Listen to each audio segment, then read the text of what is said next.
to a meeting of the North Penn School District Board of School Directors, October 20th, 1998. The meeting tonight is our regularly scheduled national meeting. We will also be presenting proclamations to outstanding students. This meeting is being videotaped on community cable channels. Individuals attending this meeting and intending to speak to the board should be aware that they are being videotaped.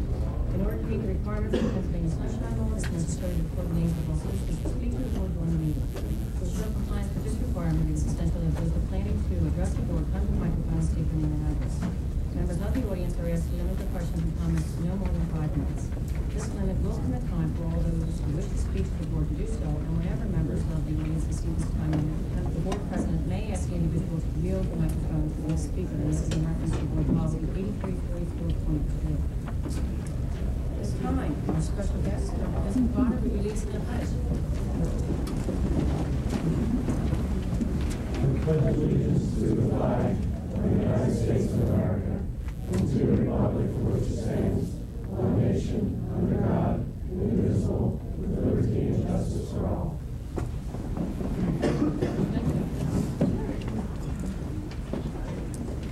Okay, members of the board, I recommend approval of the minutes of the 769th meeting held on 9/17/98 as circulated. Motion by Hill, second by O'Donnell. Questions? All in favor say aye. Opposed, nay. Okay.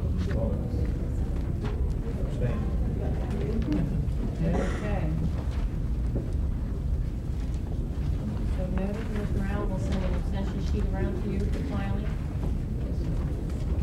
Recommend approval of the minutes of the 770th meeting held on 10/13/98 as circulated.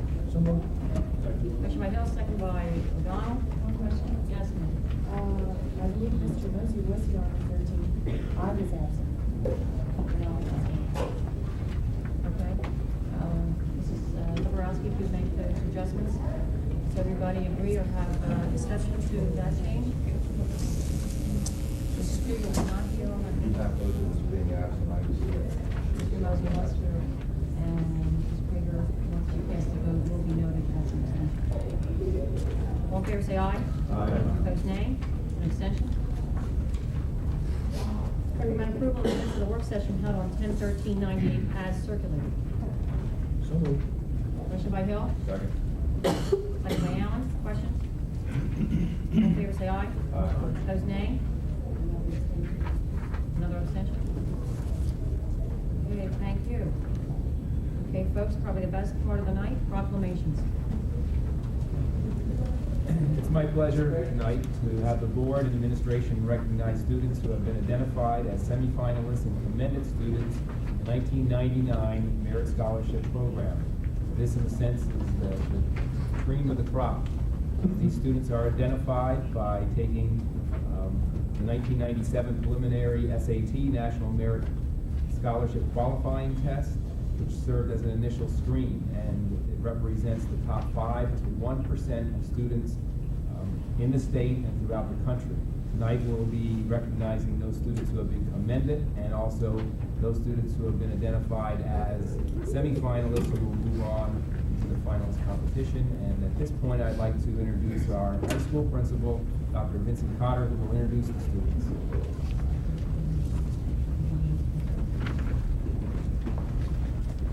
Again, I'd like to reiterate Dr. Hess's comments that certainly it's a pleasure to be recognized as part of the Merit Scholarship Program. Very few students in the United States receive this type of recognition. Additionally, there are very few high schools in the United States that even have one merit semifinalist, let alone in our case this year 5 and several commended students. So it's my pleasure at this time to recognize the following students. Timothy Anderson.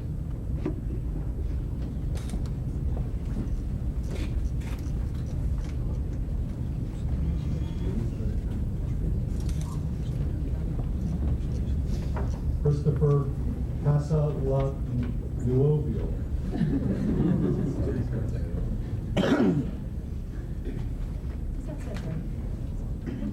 Why don't you say it for us and have it done the right way? Got your name. My name is Chris Castellanova. Thank you. It's Chris. Kimberly Dash.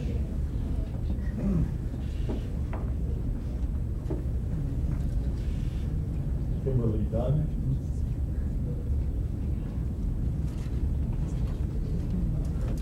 And mid-site.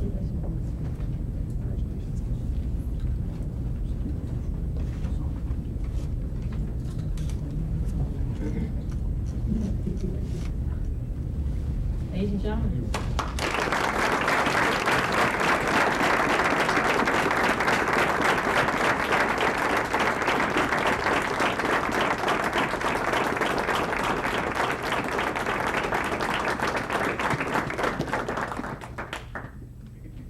At this time, we'd like to recognize our commended students.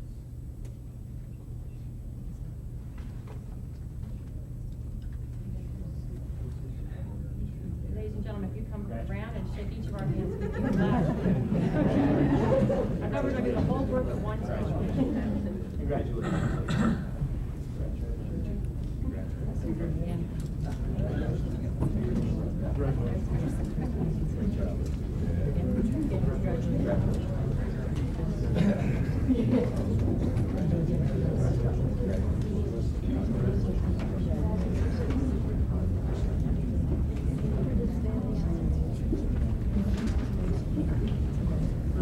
Another round of applause while they're leaving.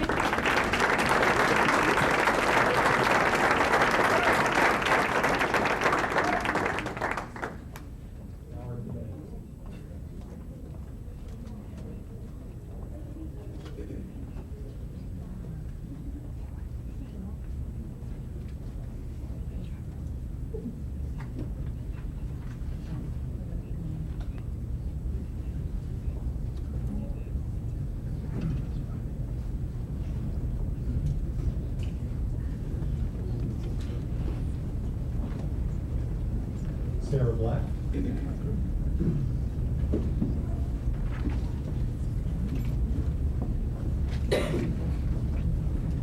Ashley Bose.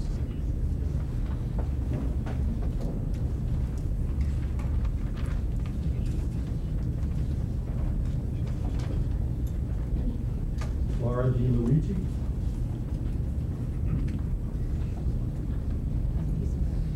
That was pretty good. Janice Fruit.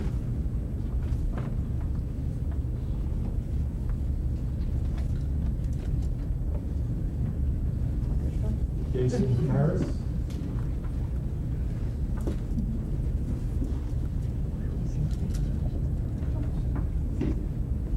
Six, 7 minutes. Stephen Kim.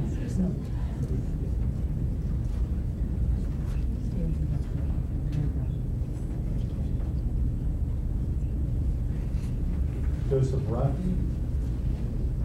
Dana Culp.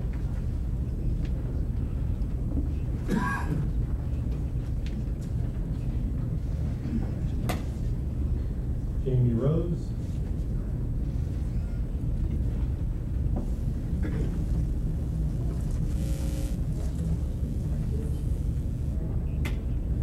Kimberly Work.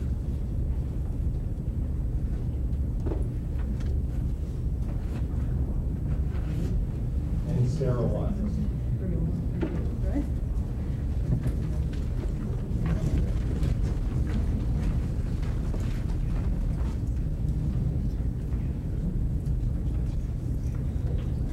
Okay, ladies and gentlemen.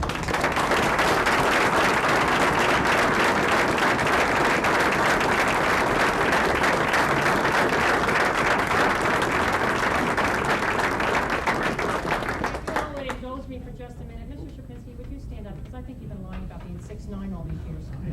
Will you stand next to that fine young man? He says he's 6'7". I'm 6'9". Now, I think he could take you in a, Okay, young folks, you come around, we'd be proud to shake your hand.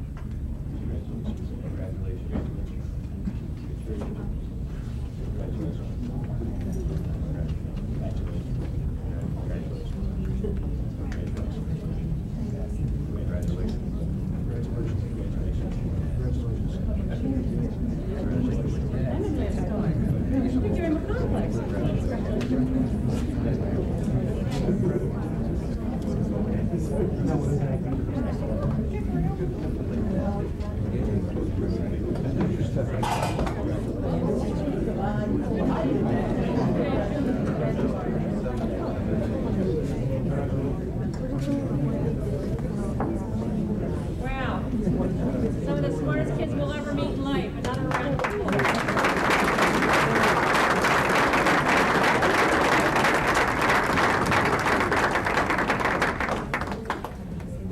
In the next category is group of special achievements recognized by the Merit Scholar Program.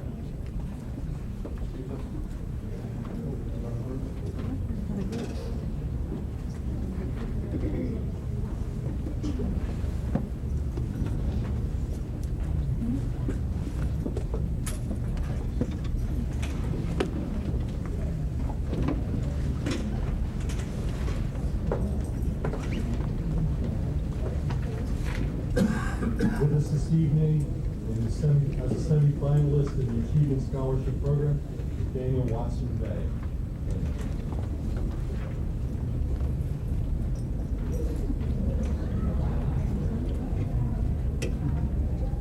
Dr. Potter, we have 2 awards here from this fine young man. We do. We can name the other award here. He's also a commended scholar. That's not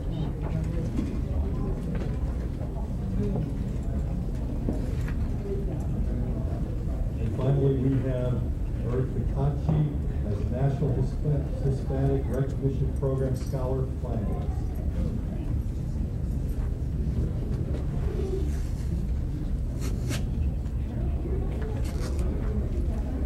Ladies and gentlemen.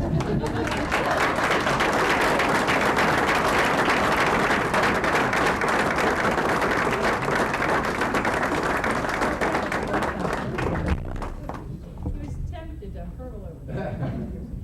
Yes, folks, if you come around, we'd like to shake your hand. Twice is right.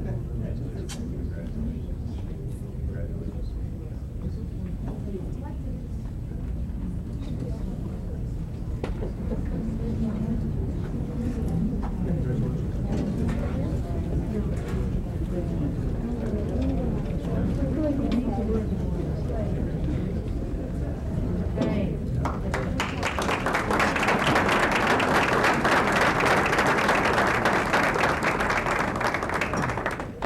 Thank you. Thank you, Dr.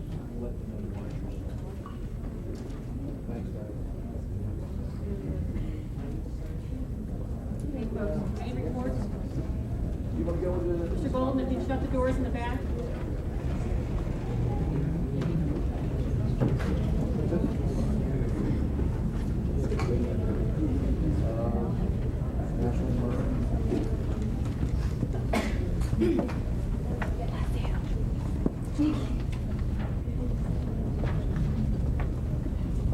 Okay, committee reports, facilities, buildings and grounds, Mr. Miller. Thank you, Madam President. Before I get started, I'd just like to, are all the board members receiving minutes of our meeting? I do. I do. Okay, all right. They're some of the longest minutes we've done. I just want to make sure. Good job, meeting. Job meeting. No, our committee, facilities committee meeting. But a year ago, when we were back in January or February, we started this, I requested that minutes of my meetings go to all board members. I just want to make sure you're receiving because there is a lot going on. Well, let's end all questions. Christine, did you make sure Mr. Mosey's request is on? Yeah, I know, but if in case there's any question here, some said yes, some said no. Yeah. Let's end it. All 9 will get us one. I have to take good minutes of all committee. Correct. October 20th, 1998. Facilities Department is currently seeking requests for proposals for engineering services to redesign student drop-off and parking areas at Englewood Elementary School.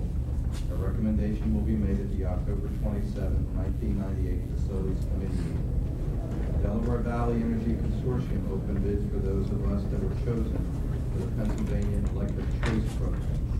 Under general service, we have the following accounts: AM Culp Modulars, AM Culp School.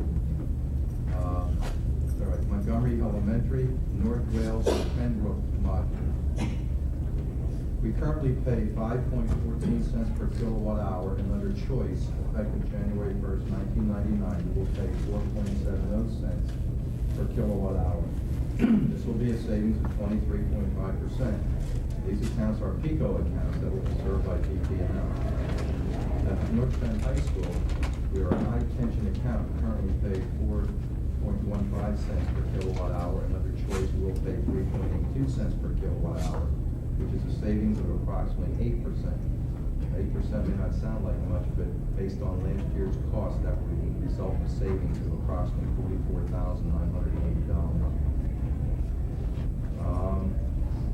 Couple of items that came out of our facilities meeting.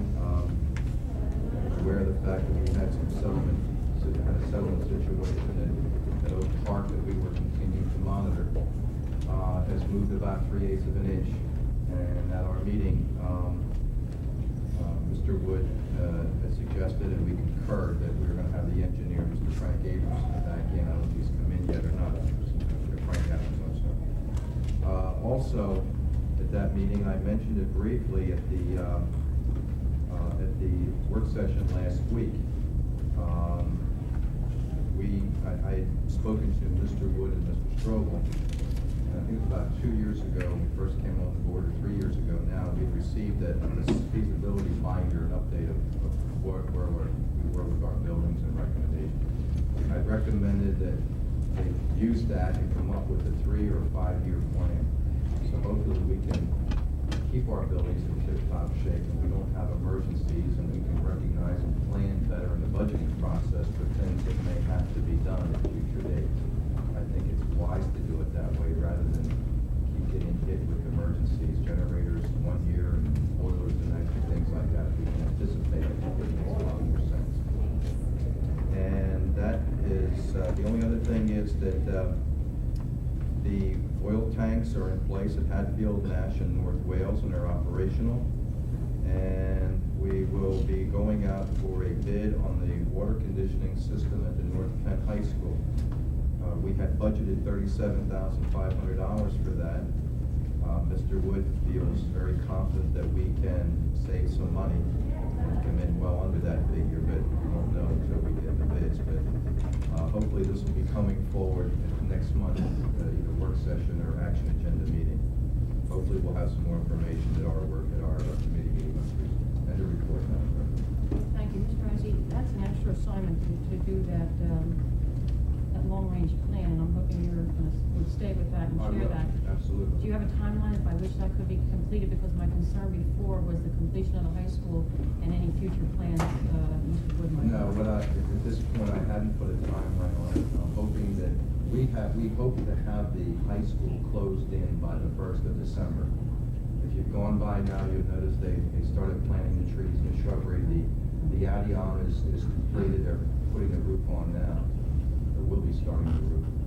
And my hope is that when we get that building closed in and we're protected against the weather, then we can perhaps start. That's why I haven't put a timeline. I want Mr. Wood to feel comfortable. Well, that's what I was getting that gonna say. Are building you closed in. comfortable? I just mentioned it with the consumer. I guess I want to hear a I commitment just- from Art I that just before he meant- makes any future Oh, yeah, absolutely. decisions, that he, Oh. along with you, will produce that report. Absolutely. Good. The easy part is to do the assessment and determine what we want to be upgraded. Right. The difficult part is attaching money to it, because our experience is when we attach it in 1998, we folks hope that we meet that budget in 2003, so we're very cautious with taking the time and factoring out the cost data. Plus the fact we have the old feasibility study, a lot of things that you had projected a couple of years ago may have already been complete. They may have been done. Well, Mr. Mezzi, I'm sure you'll sympathize with me that I want to squash an ugly rumor that that effort would require a consultant to come in here and No. do that, and I don't think No. so when Mr. No. Wood is still here. That was not my intent was. No, I know. I had Mr. Wood would start with the feasibility study that we were given a couple of years ago. Perhaps update that. What really brought this about was Art had told me we talked a couple times a week, at least once a week. But he had told me that the last thunderstorm we had, it blew out. We lost power in one of our buildings, and an emergency generator had to run for 11 hours. And I know that I'm not an engineer, and I know that it took a stress, but that's an awful lot of stress to place on that generator, and we have in all our schools. And I said, Art, how are we looking, with generators in our schools? And he said, well, we have a few this year. And that's where we got the idea. It was a joint idea on both of our parts. And I think it's better that if we know some things are coming down the line, rather than get hit with a $2 million bill in 1 year where generators go and we have to repay here and we have to do something there. We kind of have a systematic plan in place where we're looking at these things on a yearly basis. It gives us a better idea where we're at, and of course with technology and equipment improving every day, there's better things coming out. So Art, you're finding that everybody we have within our employee, yourself and your committee, that report can be done in-house and not require any additional funds outside? We've always done it in-house, as other districts spend $15,000 to have it done, so I feel comfortable. Madam President, I would not have brought that suggestion before the committee or this board if it was going to require consultants. That's why I went to Mr. Whitaker. He had to feel comfortable with my suggestion before we thought about going any other way. Super. Any questions, Mr. Mosey? Thank you. Thank you. How do you want to continue into the high school expansion unless you gave some of that already? No, just under the high school expansion, please note that construction continues to progress at very rapid pace. Much of the site landscaping has been completed. That $400,000 for trees and shrubbery is just about in place, and you'll notice that the brickwork is coming along very nicely. One thing I would like to mention, we always talk about some of the people that we get to do work for us, the contractors. And I would just like to compliment Mr. Rosetto. He was concerned about putting in permanent windows as opposed to temporary windows and so forth. He did it on his own. We have temporary windows in because that would continue with the construction, and plus the brickwork will have to be acid washed. He didn't want to have the permanent windows in place, so I would just like to thank him. He went above and beyond what he was expected to do. I think if you ride by there now, you'll see that the building is really taking shape, and again, it's our hope that by December the 1st, we have that building closed in. Art told me today, I called him this morning, he told me today that they're starting the drywall inside, and we hope the electrical work, and I have a note, we hope to have the drywall, the handrails, and electric in place and complete by mid-June. So the weather holds up. We're doing really well with it. That's all. Super, folks. Any questions? Mr. Mosey again. Thank you. Mr. Schilling, NAP expansion. So NAP expansion is moving right along. Brickwork has been completed in the IMC and health suite areas. Steel bar joists will be set tomorrow in these areas. Blockwork and brickwork is well underway in the classrooms and multi-purpose room. New boilers are being installed in the boiler room. The electrical conduit and heating pipe work is underway in the existing building. Overall progress is very satisfactory, and we are encouraged with our proposed scheduled completion date. End of report. Thank you, sir. Any questions, Mr. Schilling? Thank you. Community services and policy, Mr. Kinsley. This evening we offer no report other than to tell the public that we will meet November 5th, which is Thursday, the first Thursday of the month.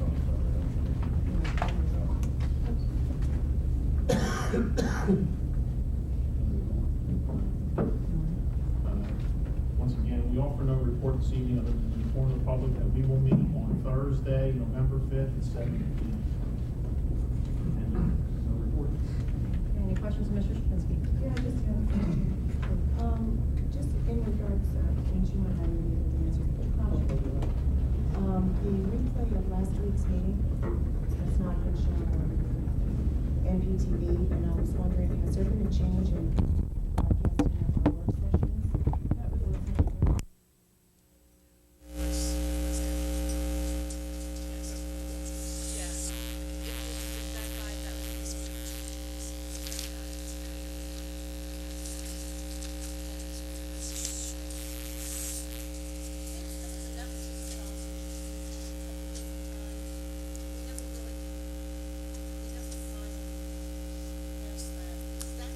our work sessions?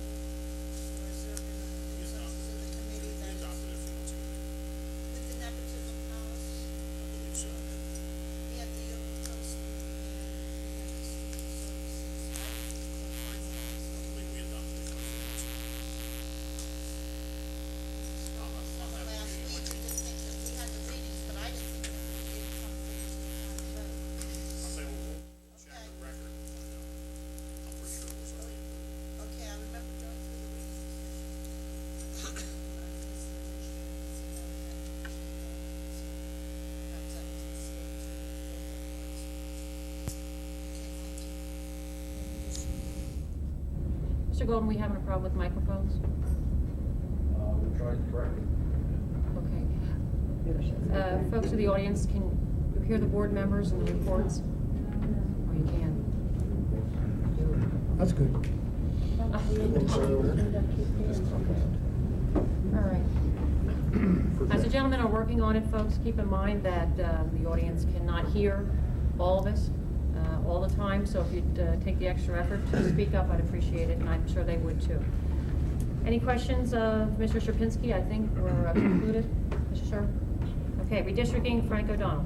Have the elementary redistricting committee report. The committee to study elementary school redistricting has met on 4 occasions and has more meetings scheduled during the month of October. The committee has developed guidelines and parameters for their work and has studied building capacities, class size, enrollment trends, birth rates, and housing starts scheduled in each municipality. At upcoming meetings, options will be developed for the board to consider in November. Special public input meetings will be scheduled following the initial presentation to the board and prior to any board decision. End of report. Okay, Mr. O'Donnell and Dr. Benema, I know in the past, whenever there's been a committee like this that renders, or makes a recommendation or a report to the board, we have asked for, of course, the majority report. But if there is any outstanding minority report, we want to hear that also. So if you find within your committee a minority voice, then it should be somehow collected, preferably written, and presented also. Okay, Mr. O'Donnell? I will see. Thank you. Any questions of Mr. O'Donnell? Frank, you did say that you have guidelines and parameters that have been established for the committee. Yes. Well, traditionally, that's been brought to the board at the time a committee's been introduced. In other words, it would be something that's for board consensus, that we begin with the guidelines and parameters. Could you share that with us so that at least we see what you've decided as your priority criteria?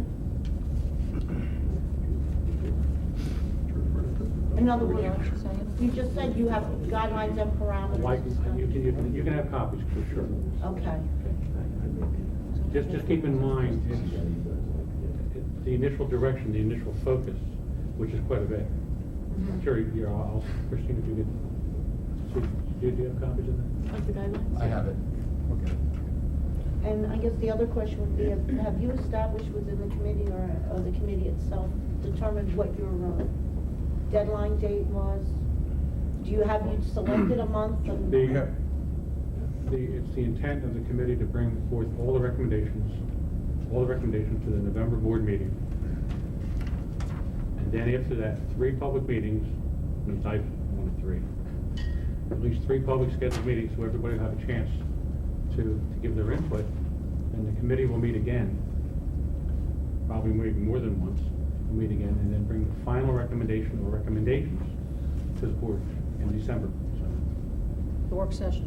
the work session. Hopefully, that's our intended timeline. We're hopeful that we'll be able to bring you an initial report in November and a recommendation in December. And it's understood that it goes through work session before it goes through final Absolutely. approval. The November work session. Alrighty, K-12 curriculum, Mrs. Krieger. Thank you. At the curriculum committee meeting on October 7th, reports were given on the standards-based curriculum development process and impact on our curriculum review process, elementary school enrollments, school performance funding, and an update on the process to review elementary report cards. It's my understanding that a preliminary report to the board is coming at the November work session in regards to elementary report cards. In addition to these reports, Dr. Cotter shared 3 high school initiatives that are underway, and those are the same that he shared with the board back on last Tuesday, October 13th. The goal-setting alternative approach to middle states evaluation called Accreditation for Growth, preparation for implementation of the state-required high school graduation project, beginning with the class of 2001, and the exploration of the concept of academies in which small learning committees are established to deliver curriculum.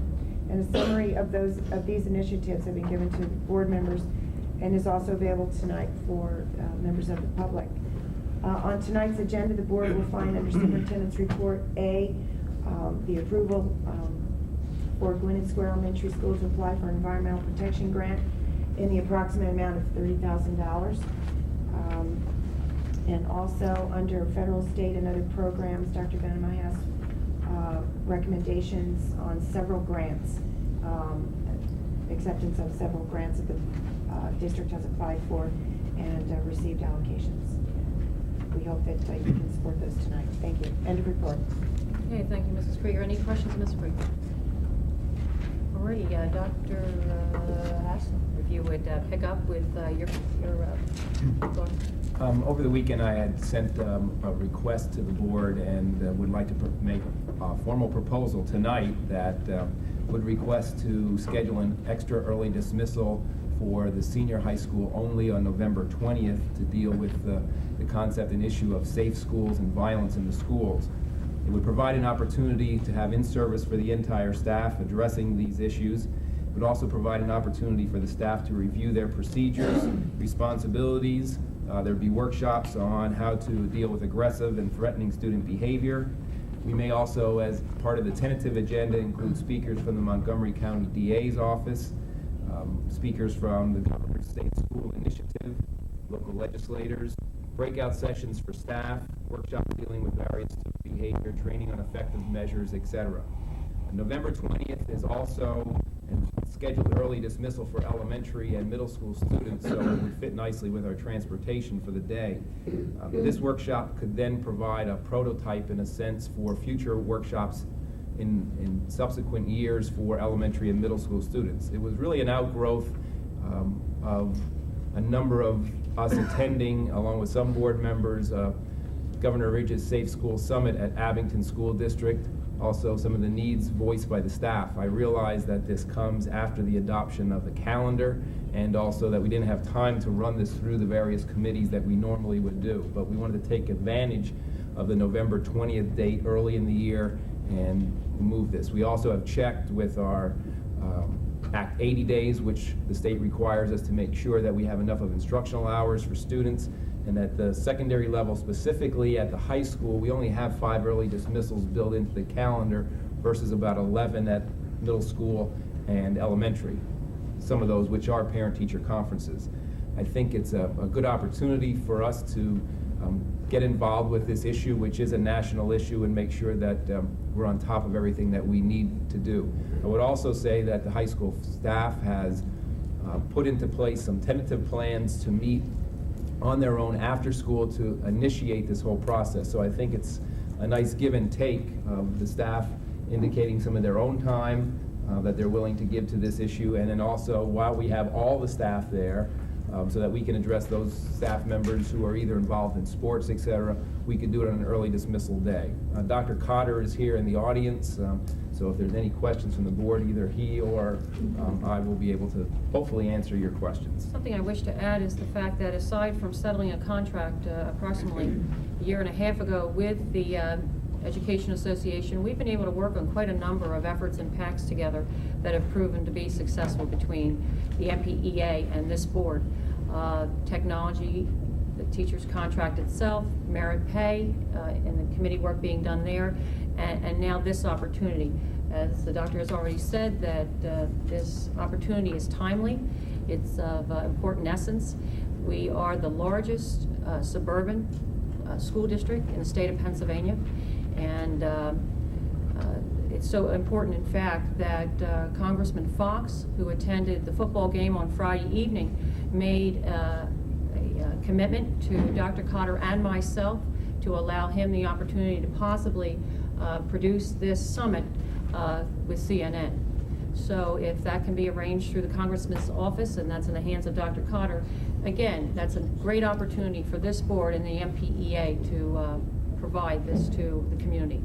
So, Dr. Cotter, if you'd want to come forward and mention anything or field questions, it'd be super.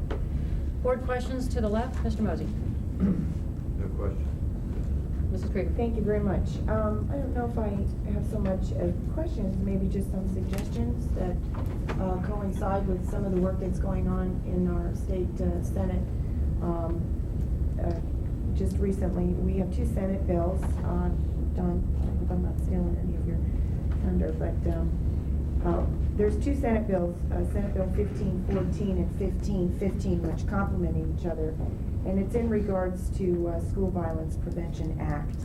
And it's unfortunate that school districts across the country are now going to have to deal with these particular issues, but it is a reality, and I think it is something that the Safe Schools Summit can begin to address for our students here at North Penn as well. But I'd like to see something come out of the summit. And in relationship to the Senate bills, there is a provision which allows for the establishment of a pilot program in 6 public school districts that the state is going to be initiating directly to help develop school violence reforms. And I'd like to see North Penn be a part of that pilot endeavor. I don't know if we have at this time spoken to the state about where this is going in the approval process. I believe it's, these bills I think have already passed. So I'd like us to go to this Safe Schools Summit with an endeavor in mind to perhaps develop a comprehensive violence prevention plan which complements the Senate bills that are there, and to be able to provide to our students, to the community at large, a very comprehensive look of how we are preventing violence, or how we plan to address the prevention of violence in the school district. And that's all I wanted to say. Thank you. Around? Mr. Shapinsky? Bob, I know you've had conversations with some of the state representatives and state officials trying to underwrite some of the cost of actually supplying us with speakers and materials for the day. Have they had any success in that storm? Have we made any other applications to Safe Schools grants from the state? Because I know we have received other Safe School grants you use for other areas. I know we're short on time. We're pursuing that right now, but we do have a contact through the Safe Schools initiative that they do provide without charge speakers, etc. So we'll be tapping into that and trying to set up the agenda. I would look at the afternoon as being a very full agenda, and obviously packed with different information for our staff. So I will certainly look into that also. Is the board welcome to attend? Definitely. I think it would be great to have the board also attend, and to make it a real partnership between the board, the administration, and PEA, etc. To the right? Nothing? Okay, I would also like to, oh, I'm sorry, Just Don. one comment. The 2 laws, the 1514 and 1515, have not been passed. Okay. And of course, if they, and I doubt if they will be at this juncture of time. Part of those bills is also some funding goes along with it. That's why they haven't been passed, because they don't know where to get the funding for it. Okay. But as part of that thing, so there's a lot of work going on in the area, but I encourage this session at the school to bring into focus all the things that we do have, and so everybody in the community as well as in the school community understands that we do have plans in place for emergencies and those type of things. And I think the more people we can bring in relative to the surrounding police organizations would be an asset to that program.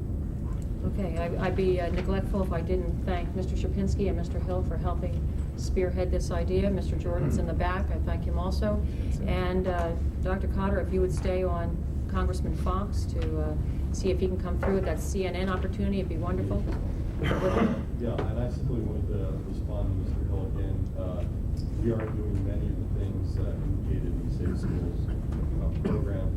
This is an opportunity for us to review our procedures and take a look at everything we are doing, simply to lessen any anxiety or fear that are out there concerning violence in schools, and certainly be proactive concerning any possible threat of violence towards our students or staff. So I think it's a great initiative. Dr. Cotter, to the best of my research, this is the first summit of its type of any school district in this area. So I'm pleased that we are in the lead, as we should be. We are the largest. And we don't have to follow anybody. We should be a model for all schools around us. Okay, thank you. Thank you, sir. All righty. Doctor, thank you. All righty. Special Education Student Services, Mr. Allen. On the agenda this evening is a travel request for an undetermined amount of students to participate in the Special Olympic State Fall Festival at Villanova University 3 days in October and November of 1998 at no cost to the school district. A Second item is to approve 9 additional homebound instructors for the current school year. Also on tonight's agenda is a recommendation to accept the following grants for the 1998-1999 school year. Federal Safe and Drug-Free Schools and Communities Program Grant for $68,006. IDEA funds for $188,854 held on account at the Montgomery County Intermediate Unit, and a DARE grant of $25,847. End of report. Thank you, Mr. Allen. Questions, right? All left? Okay, folks, thank you. Mr. Allen, thank you. Mr. Shapinsky, alternative ed. The Alternative Education Task Force held its first meeting recently and will continue to meet periodically to pursue research on various programs and other items pertaining to alternative education. For the board information, the next meeting is going to be October 27th. That is Tuesday at 1 o'clock in the ESC. Okay. End of report. Thank you, sir. Any questions of Mr. Shapinsky? I'm sorry, what was that date again, Mr. Shapinsky? October 27th. It's a Tuesday. Next At week. 1 o'clock? 1 p.m. Thank you. Thank you, sir. Support services, Mr. Allen? The administration has reviewed the kindergarten busing policy since our work session last week. Tomorrow, our elementary principals will review the revised draft, and it will be forwarded to the school board for their review, and ultimately will become part of our transportation policy book. End of the report. Okay, Mr. Allen, thanks for staying on top of that. That was crucial. Any questions, Mr. Allen? Thank you, folks. Finance, Mr. Sharp. Yes, thank you. The Finance Committee last met September 29th. Since then, many of the areas of They this... can't hear. Hey, could you pass me that, please? I'm not so sure it's working. You might have to just... Yeah, you might have to speak Didn't up. work. Okay. I don't think they're working. Okay. Many of our areas of discussion at our committee meeting have since come forward before the board at the October 13th meeting, or either as a special action meeting or the work session. But I will encapsulate those items again. We went through the state audit report for the years 95, 96, and added input to the corrective action plan, which the board did approve at the action meeting of October 13th. We also had discussion on the additional funds needed for the budget to cover the language arts textbook allocations, as well as also discussion on the additional tax receipts which were being used to offset that. As we know, the sheriff's sales that Montgomery County has begun holding has proven successful in bringing forward some outstanding taxes to the district. Also, we dealt with 3 other areas of investment. One is that with the current economy as it is and the market running lower than normal, we are looking at a lower than expected yield on our investments. We did ask Ms. Steady to consider if there were other means of investment that might offset this, and she said she does have some areas of investing to explore, and we'll perhaps be bringing that forward at our November meeting. Also, we dealt with the investments of the 1996 bond and also the anticipated budget expenditures attached to that bond. Right now, we're looking at a very positive ending balance. However, we've all been forewarned to keep in mind that the NAP project is still only in its beginning stages, and we need to withhold any wish lists of being attached to that bond money until we see how this all plays out. But we are seeing some very positive balances for the stage of construction that we have with both the high school and the NAP project, so that's very positive news. And essentially beyond that, we've all received a draft of the audit, the local annual audit for the 97-98 fiscal year. I believe all board members should have received that just this last week. We as a committee have not had discussions regarding that draft audit. It will be a subject of discussion for our next meeting, October 27th. It's a Tuesday night at 6 p.m. Thank you. End of report. Okay, any questions, Mr. Sharp? Yes, sir. Vicki, when you get together to discuss changing our investment strategy with the district, since we're not yielding the yield we want to yield, can you make sure that your committee or at least Carol coordinates it through Frank's office to make sure Oh, that we comply absolutely. with all the public school Okay. codes and the laws. And also, Frank, if you could, if necessary, have whoever the investment people would be or changes would be, have them here to answer questions should we decide to make changes at the November meeting. That's great, Mr. Shapinsky, because we have just come off of a situation where past administrators jumped off the wagon and made investments on their own that we had difficulty chasing and understanding. So I think as long as we have the firm, the solicitors involved, we'll be taken care of. Well, the big difference is right there on the fact that it would be coming before us as board members and in a Right. public meeting, what suggestions would be made.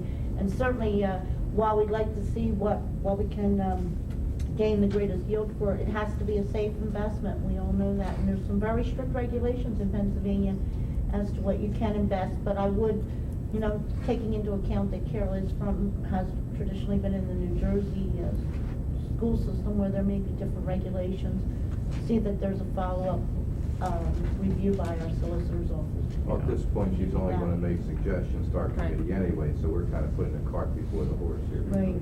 That would We be would not make coming forward any at the future meeting. decision on our own without coming before the board. Well, No, I guess and my point also is, there's- whatever recommendations would come forward, I would have a higher level of confidence knowing that it went through our solicitor's office and that the people are here to answer the questions that are going to be asked, not just of the committee, but of the full board. Right. Absolutely. We finally cleaned them up. We want to keep them that way. Okay, thank you. Personnel, Mr. Hill, you have the next three up. Is it bats? Do you want to take all three? Yes, I'll take all three. Okay. I may be sneaking a fourth one there. Okay. They'll be very brief. Under personnel, as usual, we have a number of items of changes, additions, corrections, and modification related to personnel on the agenda this evening that I ask your support of.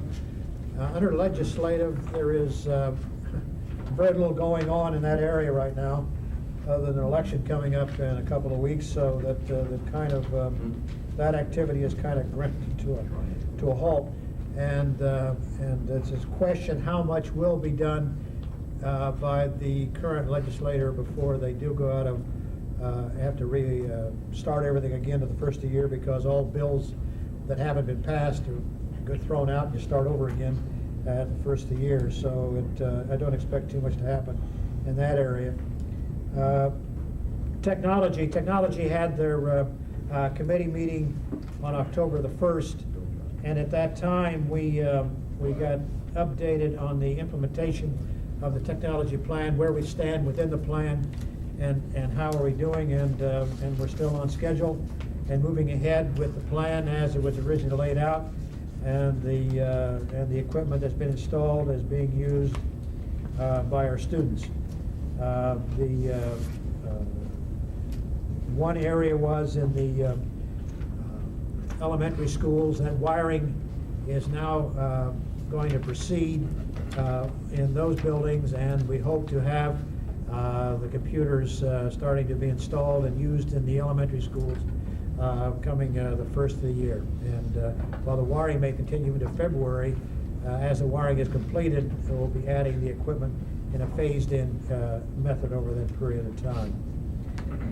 One area related to technology that should be of interest to all parents is the internet policy and its acceptance and use of that policy, which will be mailed to all families with students in the North Penn School District in the next week. Is that correct? Secondary students. Secondary schools, excuse me, in the secondary schools in the next week.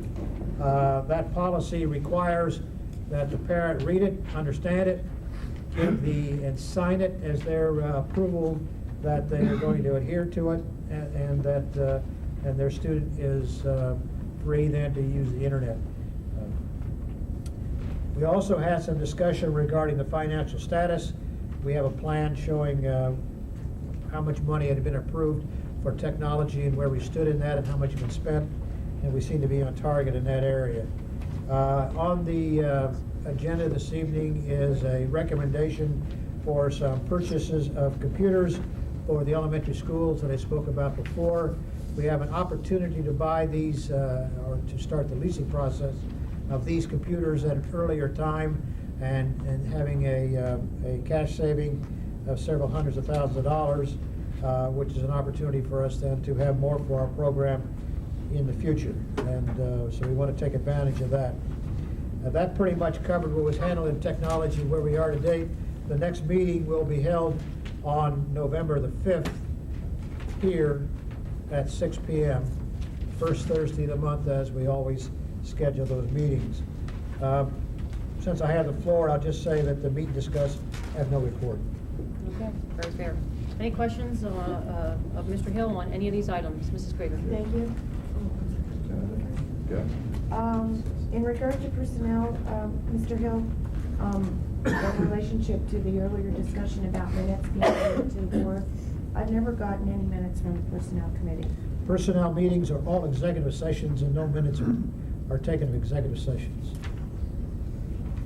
All your meetings All are our executive personnel sessions? meetings are always, Executive personnel meetings are always executive sessions, and personnel meetings are normally held when we're called or there's some personnel item to be discussed, and it's usually related to personnel, and there are no minutes thereof. Well, that's news to me, because I thought that all the committees were set up the same. I understand that there are certain situations with personnel items that may require an executive session, but in the past, All executive all executive sessions under personnel have involved the entire board.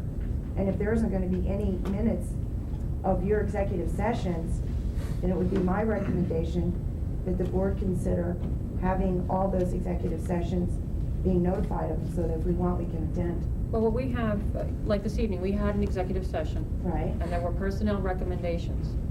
But those recommendations were made to you by the personnel committee. They weren't just foisted through by administrators like they used to be. The administrators have their recommendations to us in specific areas outside the normal hiring practices. We look them over, we understand, we get comfortable, they're naming names. No, I understand all that. And then we brought it to the full board tonight. No, I understand all that. Okay. But it's my understanding that this committee structure is set up, and that we all meet under certain guidelines and parameters that were set. Now I'm finding out that personnel is different. No, personnel Wait, is no different. Mr. Hill, let the solicitor help here a little bit. If you would, Mr. Well, okay, I'll try to answer the question. As far as the Personnel Committee is concerned, what I hear Mr. Hill saying is that the Personnel Committee is dealing with matters and is only called when they deal with matters relating directly to the personnel of the district, specific individuals, etc. Those matters are all subject to executive session, as you well know. So if the Personnel Committee is being called to participate in an executive session, it has every right to do so. The only thing that I would say is that the Personnel Committee has to comply with the law, just as any other committee and the board does, and that would require that at the meeting immediately prior to the executive session of the Personnel Committee, or at the meeting immediately subsequent to the Personnel Committee meeting executive session, that it be announced to the public that the committee met and discussed a personnel matter. Now, I was here I believe the last meeting that we had on the 13th, and I believe Mrs. Mengel announced it at that time. Correct. So I think that is certainly appropriate. It's certainly appropriate for any committee to go into executive session if they are discussing the issue, one of the issues that they're permitted, that the board would be, for example, permitted to go into executive session with respect to. In light of the fact that this committee deals with only those matters, being a personnel committee and dealing only with issues of personnel, salary, position, etc., if it is the case that it's used exclusively for that, those matters, I would caution, not only may be an executive session, but in most cases should be an executive session and must be an executive session because of the sensitive nature of the discussions, and certainly that some of the information may in fact be confidential information. No, okay, but I understand that, but Okay, then personnel maybe I didn't answer your question. Go ahead. is the only committee that meets without public notice. No, wait, that is not. Prior notice. The rest of us. And it doesn't have to meet with prior notice. An executive session can be held under the law with either prior notice and an announcement of a meeting or with subsequent notice at an announcement. In other words, since members of the public are not allowed to attend the executive session anyway, the people who are in that committee only have to make it known that the executive session did take place. It doesn't have to be, and also the subject matter of the executive session, which in this case would be personnel. Well, I think the school code is pretty specific as far as executive session, and it deals with the board as an entity, meening an executive session. No, if you look at the I sunshine, can't no, find- wait a minute. If you look at the sunshine law, which is the applicable law here, and the sunshine law doesn't necessarily deal with school boards or borough councils or boards of supervisors or boards of commissioners. It deals with a term, and the term that's used is agency. And if you look at the definition of agency under the sunshine law, it's the body and all committees thereof. So that's the law that pertains here with respect to open meetings. It is in fact the sunshine law, and this would be an entity, an agency that would be subject to the sunshine law. So they have to go by those requirements, and what I just recited to you are those requirements. Okay, that's a perfect segue to announce that we were in executive session tonight. I was going to do it under other business, if you've noted, Mrs. Bobrowski. We met at 6:30, from 6:30 to 7:21, and we met for reasons of personnel, real estate, and litigation. I'm just really confused now. And I'm not, my question initially was not going to be on this, but since it was brought up, Go ahead. I have to have clarification. We meet as committees, and we have to have minutes. Okay? You're saying that the personnel, Well, go ahead, ask me your question, and then I'll okay. try to respond. Go ahead. The personnel committee is going to meet. Right. Only they can meet, board members are excluded from those meetings?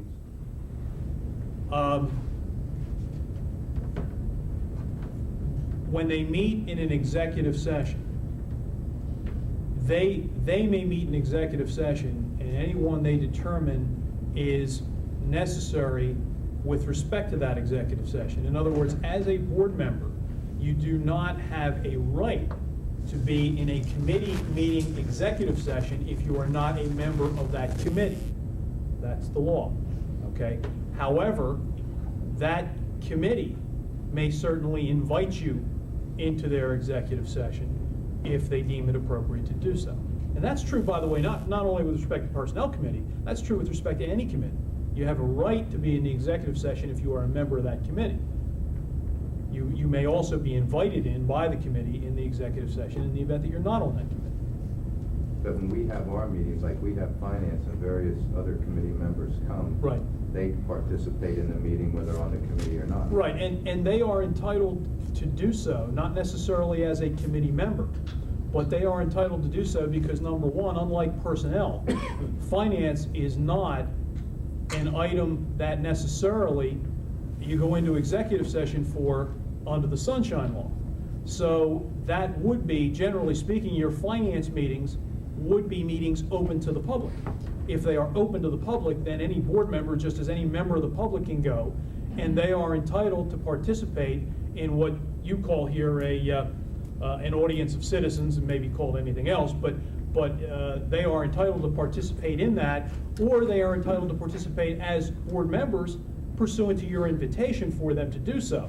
But you are not required to allow members who are not part of your committee to participate in the committee meeting other than through the audience of citizens. Okay, so in other words, just so I understand, personnel meets and they classify as an executive session, then the other 7 of us are restricted from attending. Well, I don't know how many people you have on the committee. Well, there's 3 on it on personnel. Well, okay, then you'd have There's 6. 9 members, 6, I'm sorry, Okay. 6 of us are not allowed to attend. No, I didn't say you weren't allowed to attend. There's no law that precludes you from attending, but they are not required to allow you to attend. In other words, it's essentially their decision as to whether you are permitted to attend an executive session of their committee.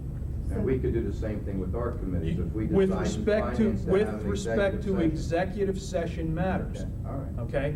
All right, With and respect to executive you're saying session. Executive session are not required to have minutes. Executive executive sessions under the law are not required to have minutes. Let me go to the No, Frank, sunshine I law. just- I just read. I wasn't, Basically, that the law wasn't says gonna be that. my question to Don, but it intrigued me when you Yeah, gave your explanation. Well, that's all right. Let me, well, in any event, I can't find the section That's right okay. now. I was sunshine. But in any event, it says in here that meetings open to the public are required to have minutes. Right, okay. And if it's an executive session, it is not required to have minutes. Okay. Well, Thank you. Solicitor, Having said that, Mr. Bartle, Yeah. how do members of the community who may have in their mind personnel issues to bring before the board and therefore are not afforded a committee structure to do that, what would you recommend for those individuals? What process would they engage Well, in? let me just to bring, they can go to the forward? microphone tonight.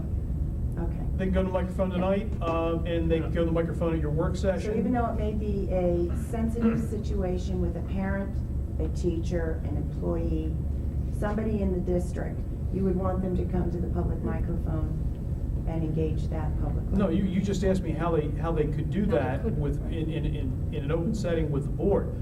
I would say they could come to the microphone tonight. If they chose to do it otherwise, they could contact Dr. Hassler's office. They could contact one of the board members, and the board member would have the opportunity to discuss it with the chairman of the committee. Any of those things could happen. But that really doesn't I've bear been on on- whether the I've- personnel committee has an I've been executive on session. personnel for 8 years, and there have been times when, over 8 years, and a million superintendents, that parents will call in, kids will call in, they'll accuse this, they'll accuse that. There are emergencies, like, oh my God, that's inappropriate, and called in immediately. When things are really wrong, things are dealt with immediately. Even when there's situations like, my child doesn't like Mrs. So-and-so, they call the principals. I mean, there is a process, it's always been used. But the bottom line is the confidentiality of the employee and that child, or that parent involved. And generally, when people have come here to take out a teacher or an employee, and that has happened in the 8 years I've been here, the presidents at that time or another would try and stop that because of the sensitivity, because you don't want that on television, because there's a child involved or an employee that needs to be protected, and so you attempt a personnel executive session by emergency just like that. We had a woman a while ago that had to be taken out by the police department. We just broke down, had an executive session because it was out of hand. Let me mention one other thing. I was asked about the minutes. The law requires the minutes be taken of all meetings open to the public, whether that is a board meeting or whether that is a committee meeting. If the meeting is open to the public, then minutes must be taken of that board meeting or committee meeting. Your board policy goes a little bit further than that as it pertains to meetings of the board. And it says that when you're speaking about meetings of the board and the board goes into executive session, that minutes of the executive session of the board will be taken, but that those minutes are held as confidential. And I think it says something about they're able to be read by board members, but nonetheless they are confidential and not given to the members of the public. There is no similar provision with respect to minutes with respect to committees. The section of your board policy that is regarding committees with respect to minutes of the committee meetings merely is the recitation of what's contained in the Sunshine Law. So minutes only then have to be taken of the committee meeting and not the committee executive session. I guess, before you jump from this, because we're really on a different subject, but I do believe that policies are meant to be upheld. And quite frankly, we went to this other committee system under policies that still exist, they're the bylaws of the board. And they have an executive session, and that's it. If it's an executive session, all board members must receive 24-hour notice of. No, it's not, no. Not for an executive session of a committee. The provision that you're referring to is a provision of the Sunshine Law, and that requires that members of the agency receive 24 hours prior notice. If you're referring to agency within the context of the full board, and it's an executive session of the full board must receive notice. If you're referring to agency within the context of a committee, and you're discussing an executive session of the committee, then members of that committee I'm must not receive talking 24 sunshine hours law. notice. I concede all that, I know what it says, All I right. think it's section 8 and section 9 of the Well, sunshine law. go ahead. But we have a policy. No, That- policy, no, a board policy, no, policy. no. The board policy that you're referring to, that recites the Sunshine Law with respect to the 24 hours notice, is your provision with respect to board meetings and board executive sessions. There is a separate provision that deals with committee meetings, and it does not contain that language. It doesn't contain anything to the contrary. In other words, it Okay. doesn't contain anything where we never had such an animal as an executive session Understand, for any group. I am not suggesting And- that you're not allowed to contact people Right. 24 hours before the meeting. I'm merely telling you what is required. I can just say that whole line within the board policy about requiring 24-hour notice to all board members was to prevent any individual group of board members from being able to collect an executive session without full notification to all board members. As it pertains to the board, that's correct. As it pertains to committee, that's senseless. I don't know necessarily that it would be called senseless. Well, if you have 3 members of a It's something committee, based and on- those 3 members of the committee can have an executive session, and they can have it without the presence of the other board members, it really doesn't make a whole lot of difference as to whether the other board members are notified, other than in accordance with the law, that executive session is taking place. But policy can take you to a different level than the law. Can, In but other words, it we can, could Vicki, have. but it doesn't. The Your policy doesn't say that. The policy about the 24-hour notice really prevented, this policy, by the way, was written when we were under this committee system. It was until the mid-'80s that we went to the liaison Yeah, system. but look at what you're reading from. So, The section you're it reading was from, wait a dealing minute. with- The section you're reading from is a board policy, but it's a board policy with respect to meetings of the board. It is not a board policy with respect to committee meetings of the board.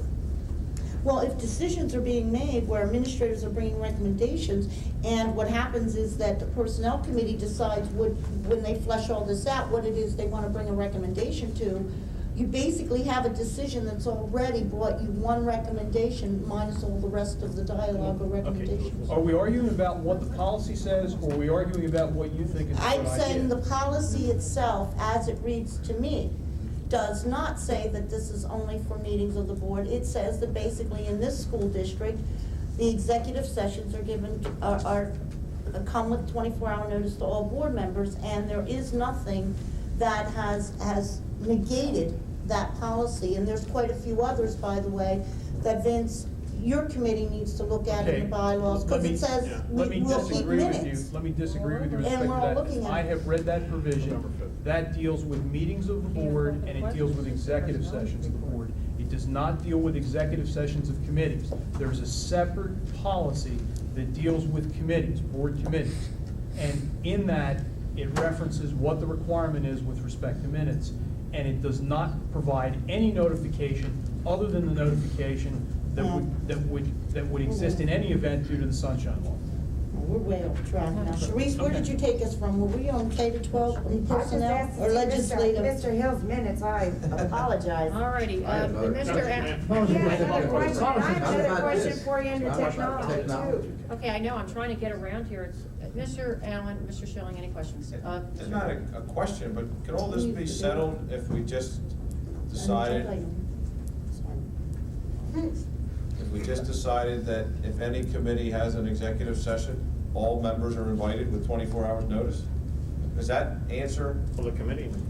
Yeah, That's usually how it happens. If we're gonna have an executive session on the support services, because we wanna talk about an individual, we would know that before we met, and our policy be changed to, or added, or whatever we do, say, all committees who are going to meet an executive session shall invite all board members with 24 hours notice. I don't think Is that there's a anything in the problem? law that I think you can precludes us. notify them, Bill. Right. I don't And think you invite can- 'em. I don't think you can necessarily invite them. I would have to look at that, because because a committee does have the right to have an executive session with only its members. I'm saying make it a board policy. Yeah, why can't we take board policy I to understand, a as I step said. up? That's what I'm asking. Let me Does look that at- solve the questions that I'm I not think sure I'm that, hearing? I'm not sure that it does, because I'd have to look at the case law with respect to that particular issue. I'm not sure that you can have a board policy that says your committee must do that, but I'll look at the law and look at the case and give you an answer on it. Okay. Well, practically, it doesn't solve the problem. The problem is in personnel items, that so many of the times, the necessity of a executive session is found out by the committee, and we need to meet that afternoon or the next day. It's spontaneous. It's something that has to be taken care of, in most cases, very rapidly.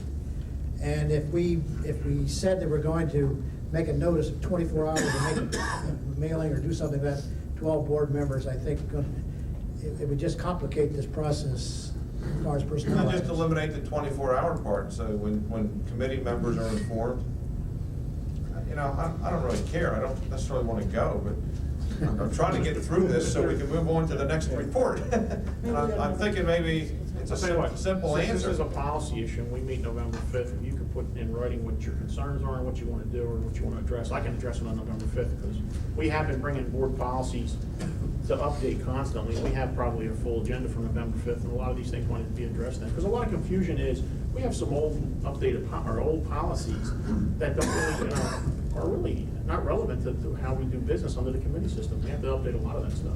Nor are they written very well and need to be Some of this fixed. stuff hasn't been, updated since the 80s, so what are you gonna do? I believe a full discussion on this whole committee structure is needed, quite frankly. We're sitting Tonight? here with, not tonight, and a future meeting, whatever committee. We have 18, 19 committees right now as we stand. Should be followed. Figure we're in the fourth inning. Yeah, it'd be nice. Any other questions of Mr. Hill? Yeah. Yes, On sir. technology. Don, tonight you're bringing forward the recommendation for the early bird purchases of 585 computers? Yes. At the committee structure, or committee meeting, we asked to have an update for the public of the possibility of early installation of the targets. Yeah. Have we been able to get that done yet? No, we talked about, well, I'm not sure. We talked about the early installation relative to the wiring being installed, when the wiring's going And to the be done. follow-up to the And we said we were going to phase those computers in as the wiring was being completed. As of now, I don't believe they have a schedule for all that wiring, which building's going to be done first, or how that's going to be done, so we can have a schedule as the computer's going to be put in. Is that right, Art? That's true, and one of the things that we're facing is there's some very specialized equipment, and we have told the electrician, even prior to, I mean, you made the award, but prior to signing all of his contracts, which he can cancel his orders to go ahead and order. All the power conditioning equipment has lead time for manufacturing, and every receptacle that we put in will be power conditioned. So we can't go online, and we don't want to go online with new equipment without power conditioning. So we're looking at like a 6-week lead time to get the power conditioner. So it's not a case that we AM don't do that first and then move to Hatfield. I mean, we can have a lot of the work done, but it may be that we get our power conditioners all in one fell swoop. All right, well, I guess my follow-up question just was, at the committee meeting, we had further discussion on the potential of having to store these 585 computers. We were hoping that we were able to bring some of these online to some of the elementary schools even sooner than we had originally planned. And we, the whole premise of all this was that we hoped that would happen. So I would hope that if Art can, expedite that matter, it would be nice to see a few of these schools come online in December if possible. That's the plan, and as soon as we can get a feel from a contractor or supply when these schools are going to come in, then we can start phasing them. That was it. Thank you. I had a question on technology. Last week, I guess, Christine, the only members that got this were the members of the Technology Committee, was our places last week? No, it was community relation policy. Is that what it was? Okay. Because I'd gotten a call from Christine on Thursday, wanting to know if it was okay to mail this out. I'm glad to see that you are going to be sending a copy of the internet policy along with this. Yes. Okay, I'm glad to see that change. But I remember, and I went back over the minutes, we had requested it come before the committee, and then I suggested to Christine on the phone that it go before the board, because we would have to approve what's being sent out to parents, and they're gonna sign and send it back. Now, was I wrong in my interpretation? or- We already approved a policy that allowed our administration to make changes to the user form, as long as they didn't change the substance of what it was. Plus, that's a compilation of documents we've already approved. All we did was put them together and staple them, right? Well, let's We not. never really approved these. Yeah, we approved the policy. First, no, we approved the policy, but the brochure and the letter that the parents signed, the first I saw was last Tuesday.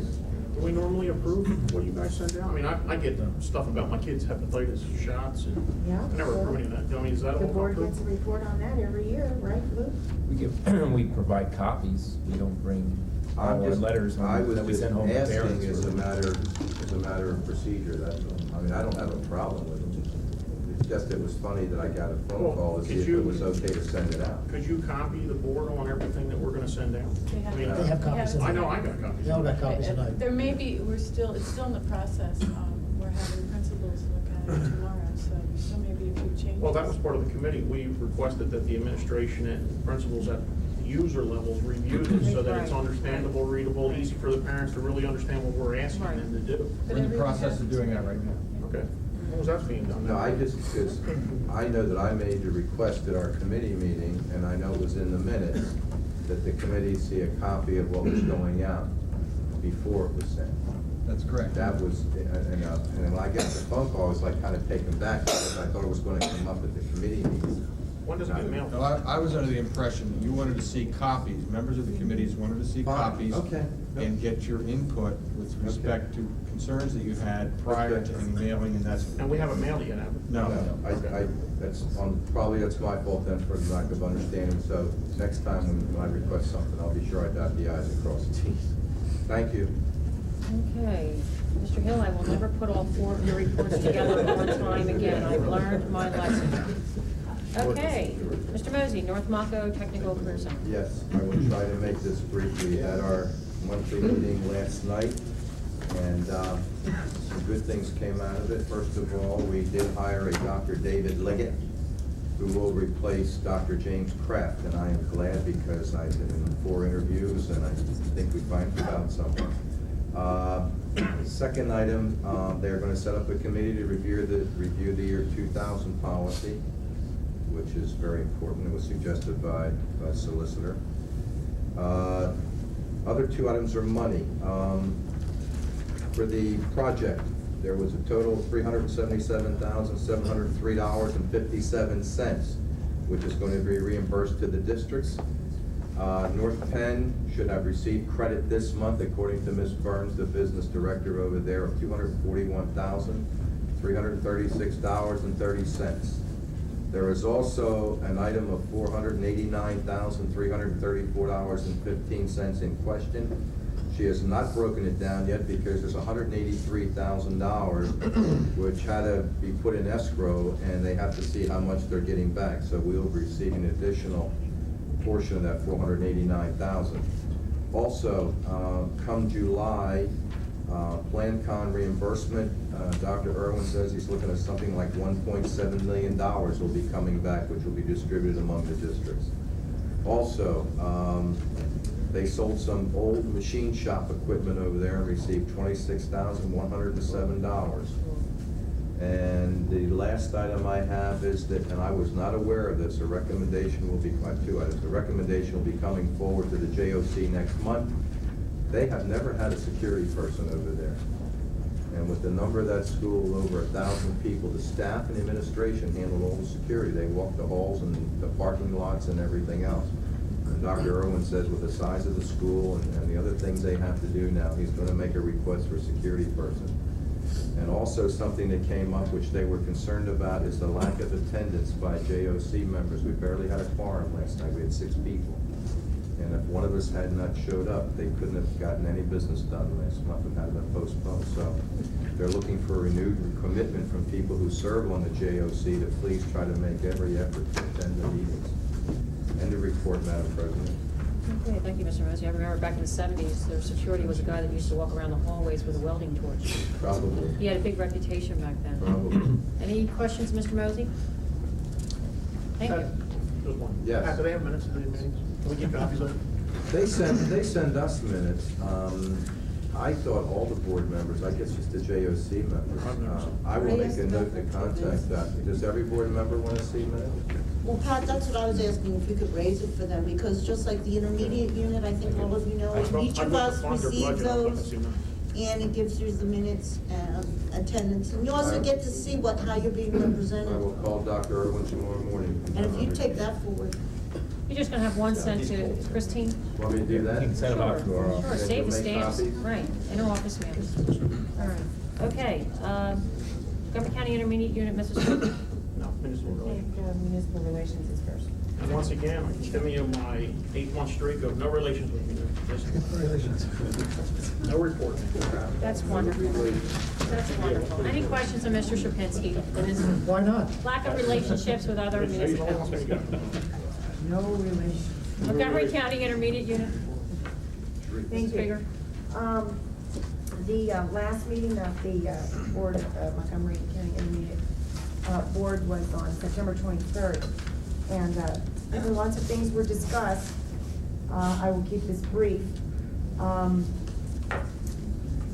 There is an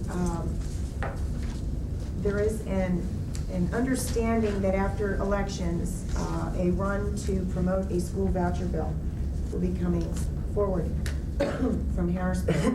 And it is the desire of the administration at the IU to recommend a resolution on vouchers. And it will be on our next agenda on October the 28th. Having said that, I need to bring to the board at this time some type of consensus from this board on their position on the issue of vouchers. I do not feel comfortable going to the intermediate unit with my own personal feelings on vouchers representing the entire North Penn School District. So having said that, I would like to know which committee the issue of vouchers should be assigned to. If the board is so inclined to take a position on vouchers, we already have, 18 committees? I don't know. Sounds like, do we have a procedure for something like that? I don't know. That's my question. I want you as the solicitor, do we have an established procedure for her as an intermediate representative for our district to either poll us, or do we have to take a public vote? Is that something? What's the procedure for this? There's no requirement that you have a public vote. There's no requirement that you, that you really do anything with respect to directing Mrs. Krieger. I don't have your specific policies. As a matter of fact, I don't have the policy book here with me tonight, but I'll be happy to take a look at it and see if you have any policy with respect to that. But there is no obligation to vote to direct her as to how to vote on the board. I don't believe there's a policy for that. Doesn't But you need a prohibit her bill from- I for don't recall vouchers. one, but I Yeah, don't but have. I represent this board collectively. I do not feel comfortable going down the IU and casting a personal vote on a significant issue like vouchers when I believe a majority of the board would probably not share my point of view on vouchers. Well, but you're not really casting a vote on vouchers, Right. not a vote as to whether North Penn does it or doesn't do it. Essentially, all you're casting is a vote or a resolution as to whether you favor or don't favor, and it's just a matter as to whether that board favors or doesn't favor. Okay. Okay, it's not necessarily even representative Because of I the asked the district. question and they said it's supposed to be a representative position Well, of this board, so Is there any that's why I chance- bring it forward. Sharice, could you get us a copy of the resolution when it happens? Sure. Bring it back, Sure. and then let us Or what give you particular input. bill? Because And the bill. Okay. Bill won't have one Number next year, two, if anything. it is being recommended that each school district develop and adopt a year 2000 policy. Have we already done that? What's the year 2000 policy? I don't understand what that means. it's a information It's about thing. Set up a committee to look at all And your turnover, vendors and everything to Yeah, make sure that because we there's don't go out of security All right, business. folks, we got everybody talking at the same time. So, Mr. Shapinsky, would you look into a 2000 policy and report to us later? Yeah, you we have, have we one have if a, you're interested. we have a preliminary draft that we, I don't know, Okay. some administrator gave to us months ago. I mean, Okay, it's never been moved it's a forward. works in progress, Is right? it? We haven't had, we haven't had any discussions on that in the information session. Keep it on your agenda. Okay, I was just asking.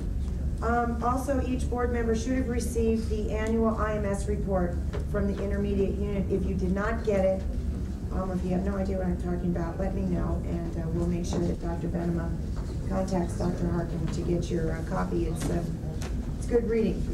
And under new business, they announced another workshop on tax reform issues, which is tomorrow night, entitled Local Tax Reform One More Time. It'll be held at the intermediate unit offices down on Main Street in Easttown. On tomorrow night, the 21st, from 7 to 9. And the workshop will be presented by Mr. Sultanic, who is the IU's solicitor. And I think that was it. End of my report. Okay, thank you. Any questions of Mrs. Krieger? Okay, first time ever, his report on student life, Mr. Schilling. Yes, it'll be exciting. We're having our first meeting October 27th at 5 o'clock here at the ESC right after the facilities meeting. Also, Donna Mengel-Delisle will join me on that committee. Looking forward to a good attendance. Come on out. 5 o'clock? 5 o'clock, October 27th. That's early dismissal of your work, Frank, I checked it out. No, not this week. He's in audits for the rest of the month. Not this week. John? He's no home. Let me, just one comment. Yes.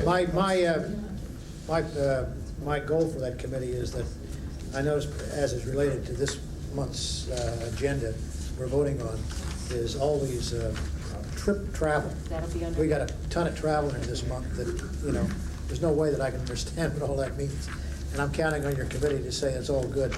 I know you can't do it for this one. but That's where it goes from here, from that meeting forward, because this is getting heftier and heftier, and it's worth a little more scrutiny.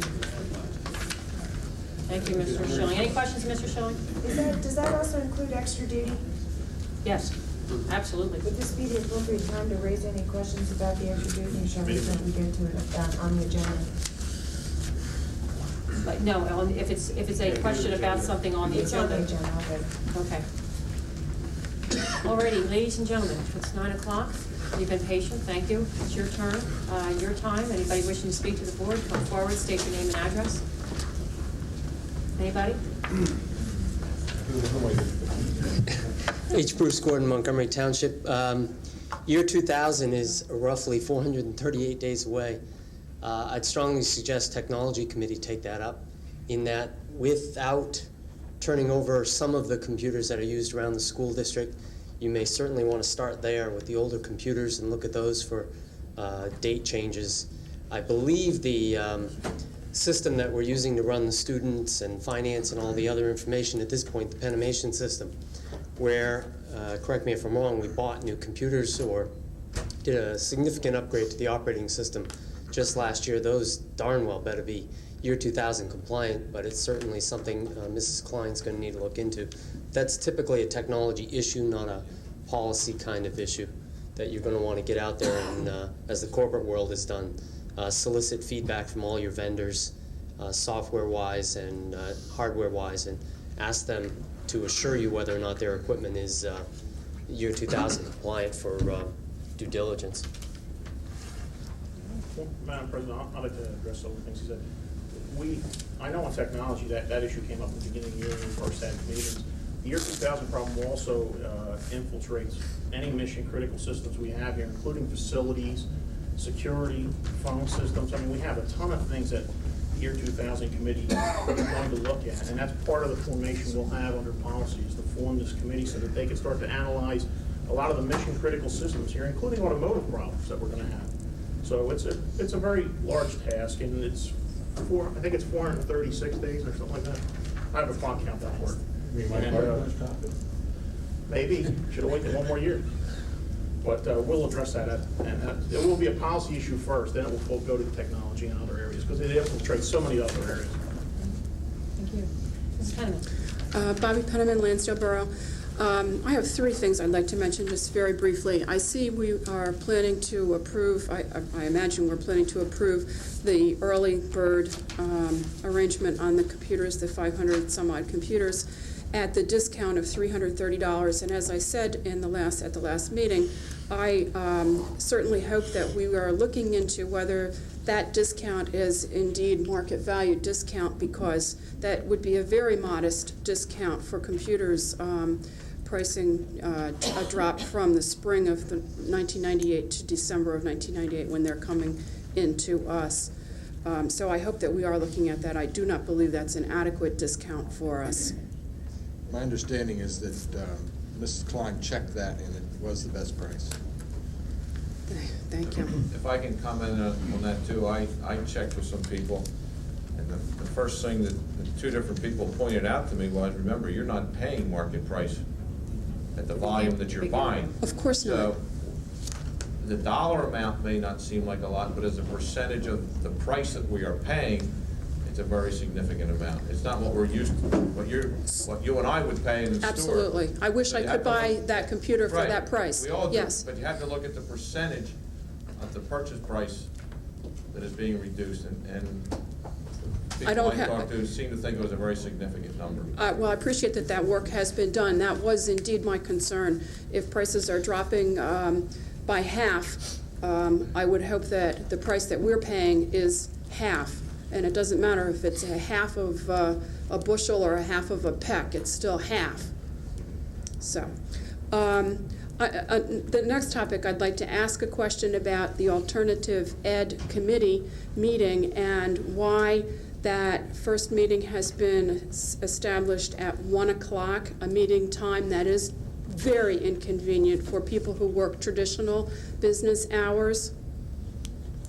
Well, first off, it's not a committee meeting, it's a task force of administrators. I'm just the liaison assigned to it. I understood that was a... I don't believe that we're under, I don't think any more administrative meetings are conducted in public, are they? Mr. Solicitor? They're not, certainly not required to be. Yeah, I understood that to be a committee meeting. I asked the time tonight because I think if the community wants to come and listen to them, I don't have a problem. That group's been put together to design, develop, and bring forward a report that would go to Special Education and Student Services, Mr. Allen's committee. Right, for public consumption and scrutiny. They're just doing the homework right now.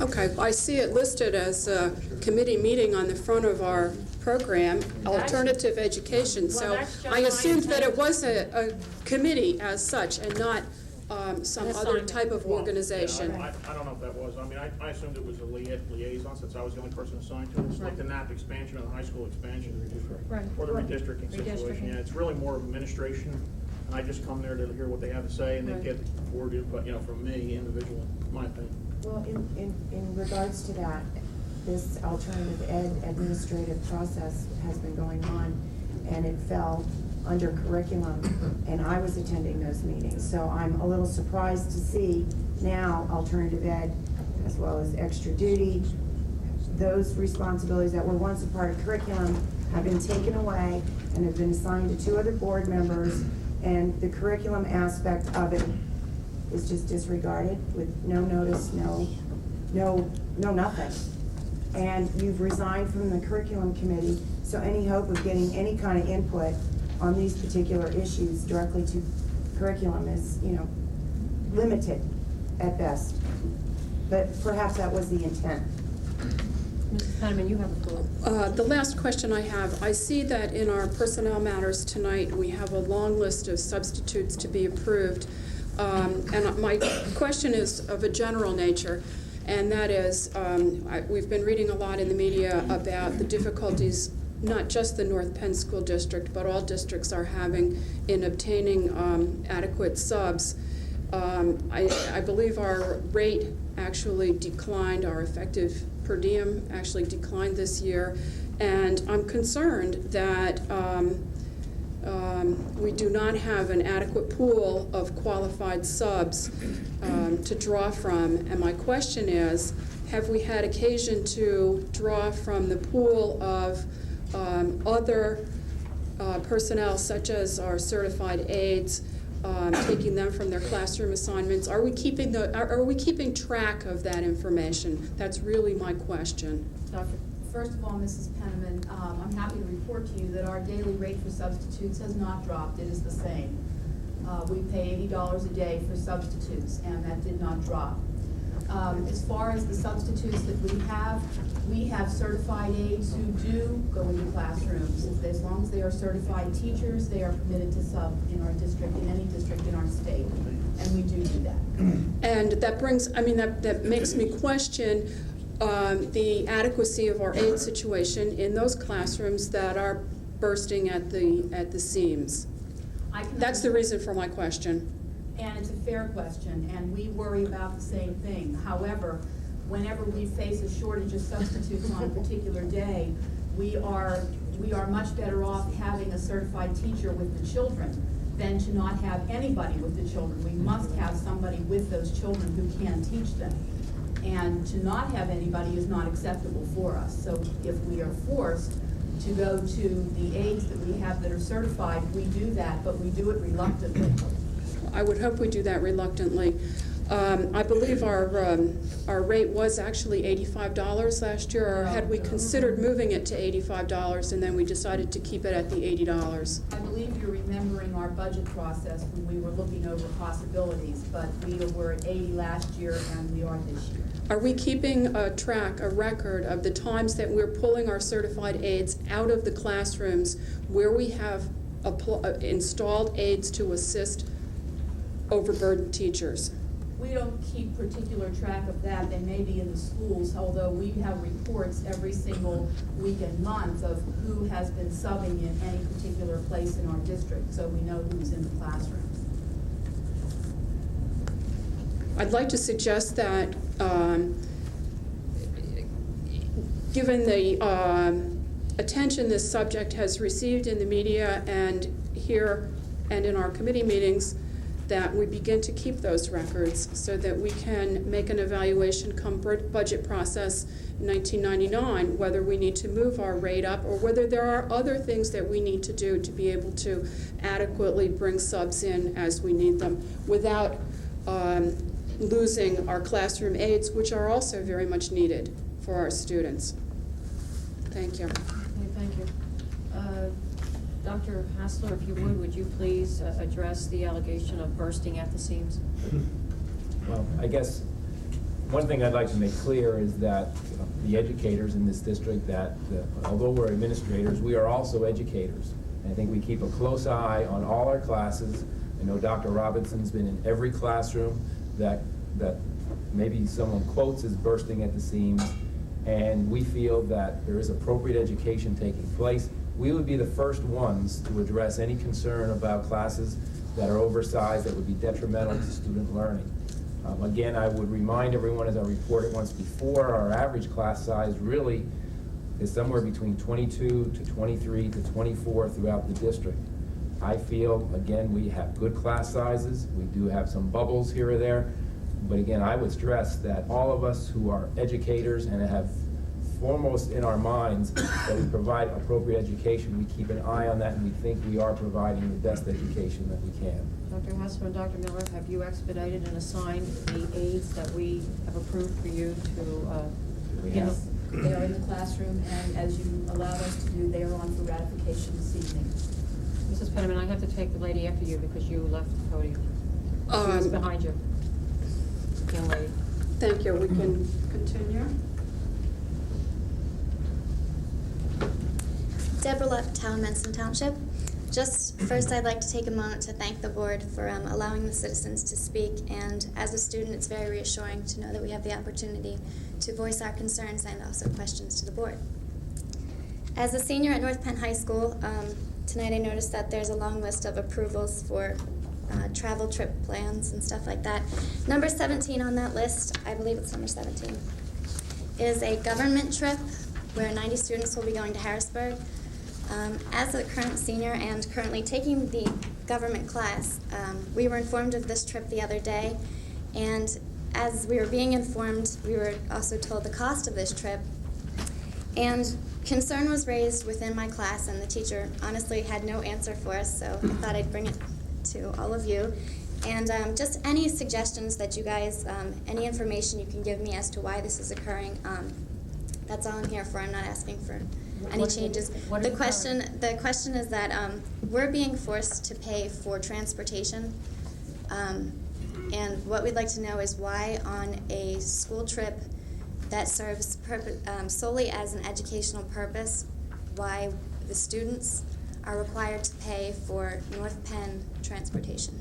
How much were you charged? We're not sure. The teacher did look up what the cost was last year, and I believe he said for the buses it was approximately $430. How much is each student being asked to submit? I believe we're all being asked, well, it's based on how many students actually end up going. Right. So at this time, I believe it was around $5, which really isn't a big concern, but for some students, it may end up being a concern.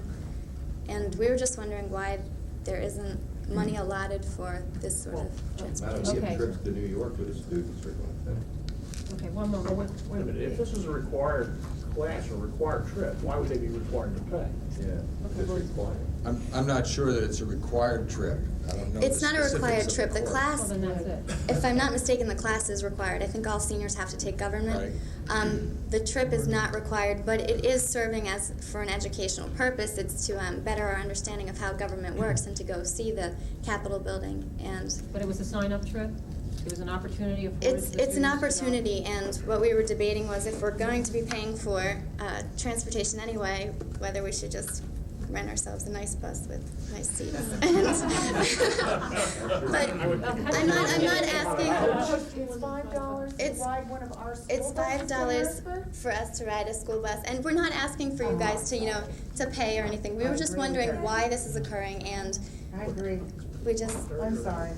thought we'd voice our You concern. paid $15 and get yourself a nice coach. There's a lot in it. Truly. Have you discussed your concern with Dr. Cotter? We haven't taken it to Dr. Cotter at this point.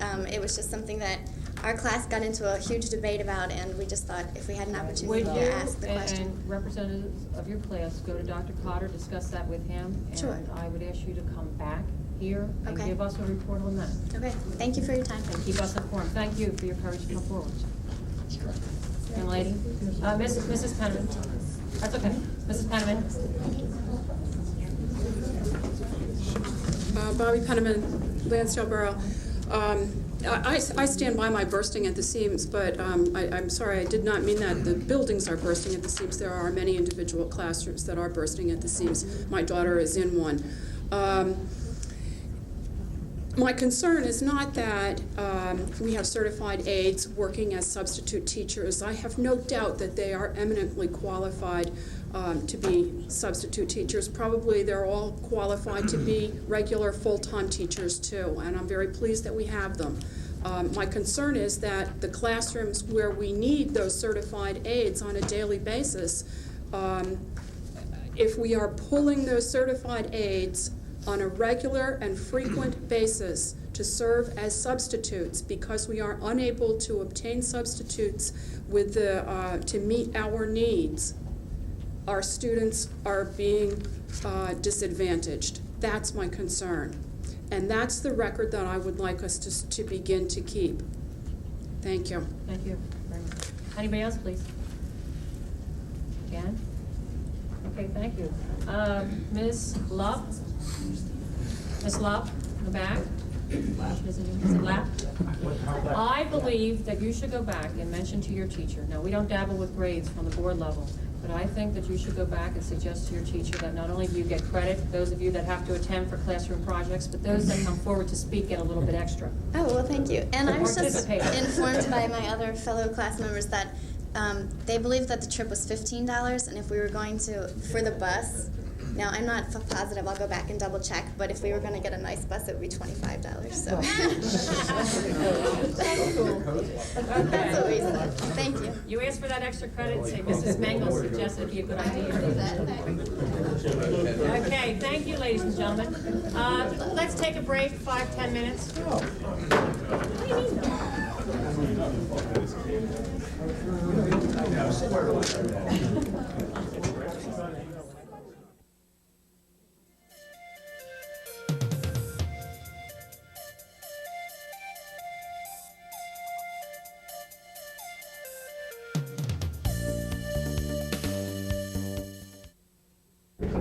Student cameraman, can you let me know if you're ready? Who's in charge? Which one of you? You are. You're okay?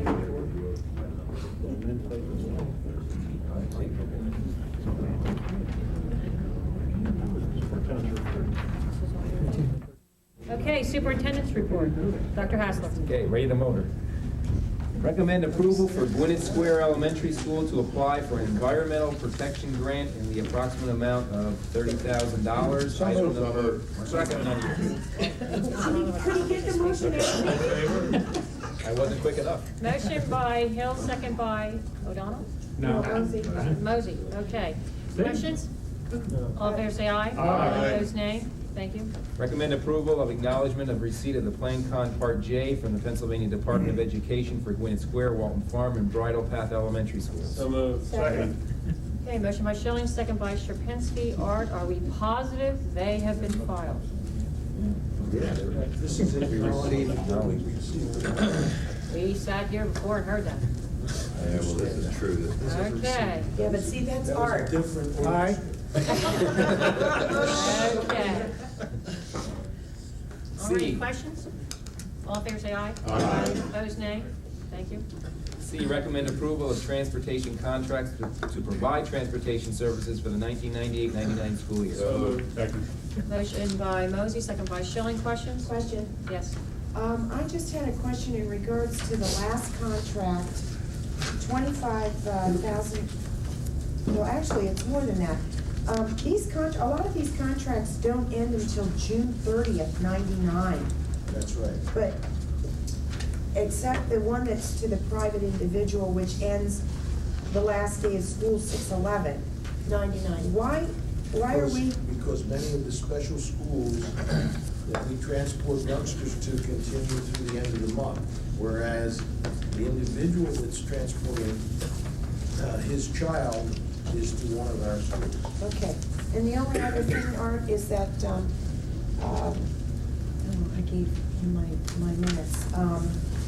At the IU, when they list the transportation costs like this. Yes. For the Mid-County Transportation Services, they give us the number of students. We prefer to keep that open. They're on file. It's a highly confidential item. Right now, we are only transporting one student. I can give you the number, and the daily cost will vary, and quite frankly, we will only spend what we have to spend of the $25,000. I'm assuming then that this is a special ed student, Mid-County, if it's only one? Yes, it's a special needs student. Okay, thank you. Okay, any other questions? Just a quick one, technical. Are we approving the daily rate in this motion, or are we also approving this yearly cost? Because that's all based on 180 You're days. approving it as a package with the understanding that we will only be billed for the base, and we keep those records based on the daily use.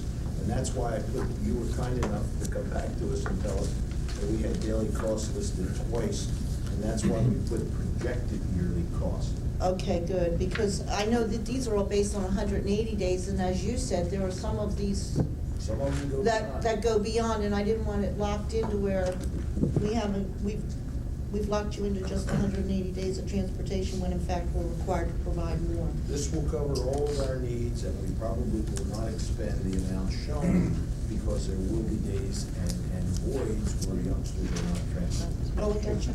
Okay, any other questions? All in favor say aye. Aye. Opposed, nay. Thank you. Recommend approval of purchases for implementation of the technology plan. So moved. Motion by Schilling, second by Mosey. Questions? All in favor say aye. Aye. Opposed, nay. Thank you. Recommend authorization to purchase 21 compact Armada notebook computers at a cost of $1,999 each for the purpose of providing a tool for teacher trainers. So moved. Motion by Sherpinski, second by Hill. Questions, right? Left? Yes. Yes, sir. Since Mrs. Detty's not here and she sits over technology, I'll tell Don, make sure that our staff understand the responsibilities with this equipment, and if they understand exactly what the procedures are for keeping this stuff intact and around. They will. Yeah, they're gonna sign some kind of, contract or a purchase order or something that makes them. There'll be some form of release. Okay, I don't know the details of that yet. Thank you. And it's going to be clear that we are the owner. It is. Correct. Any other questions? All in favor, say aye. Aye. Opposed, nay. Thank you. Recommend acceptance of the following gifts to the district.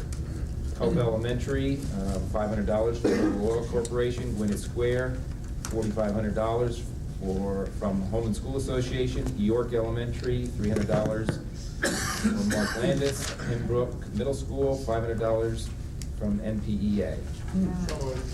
Motion by Shapinsky, second by Mosey. Questions? Yes, just one. Yes, sir.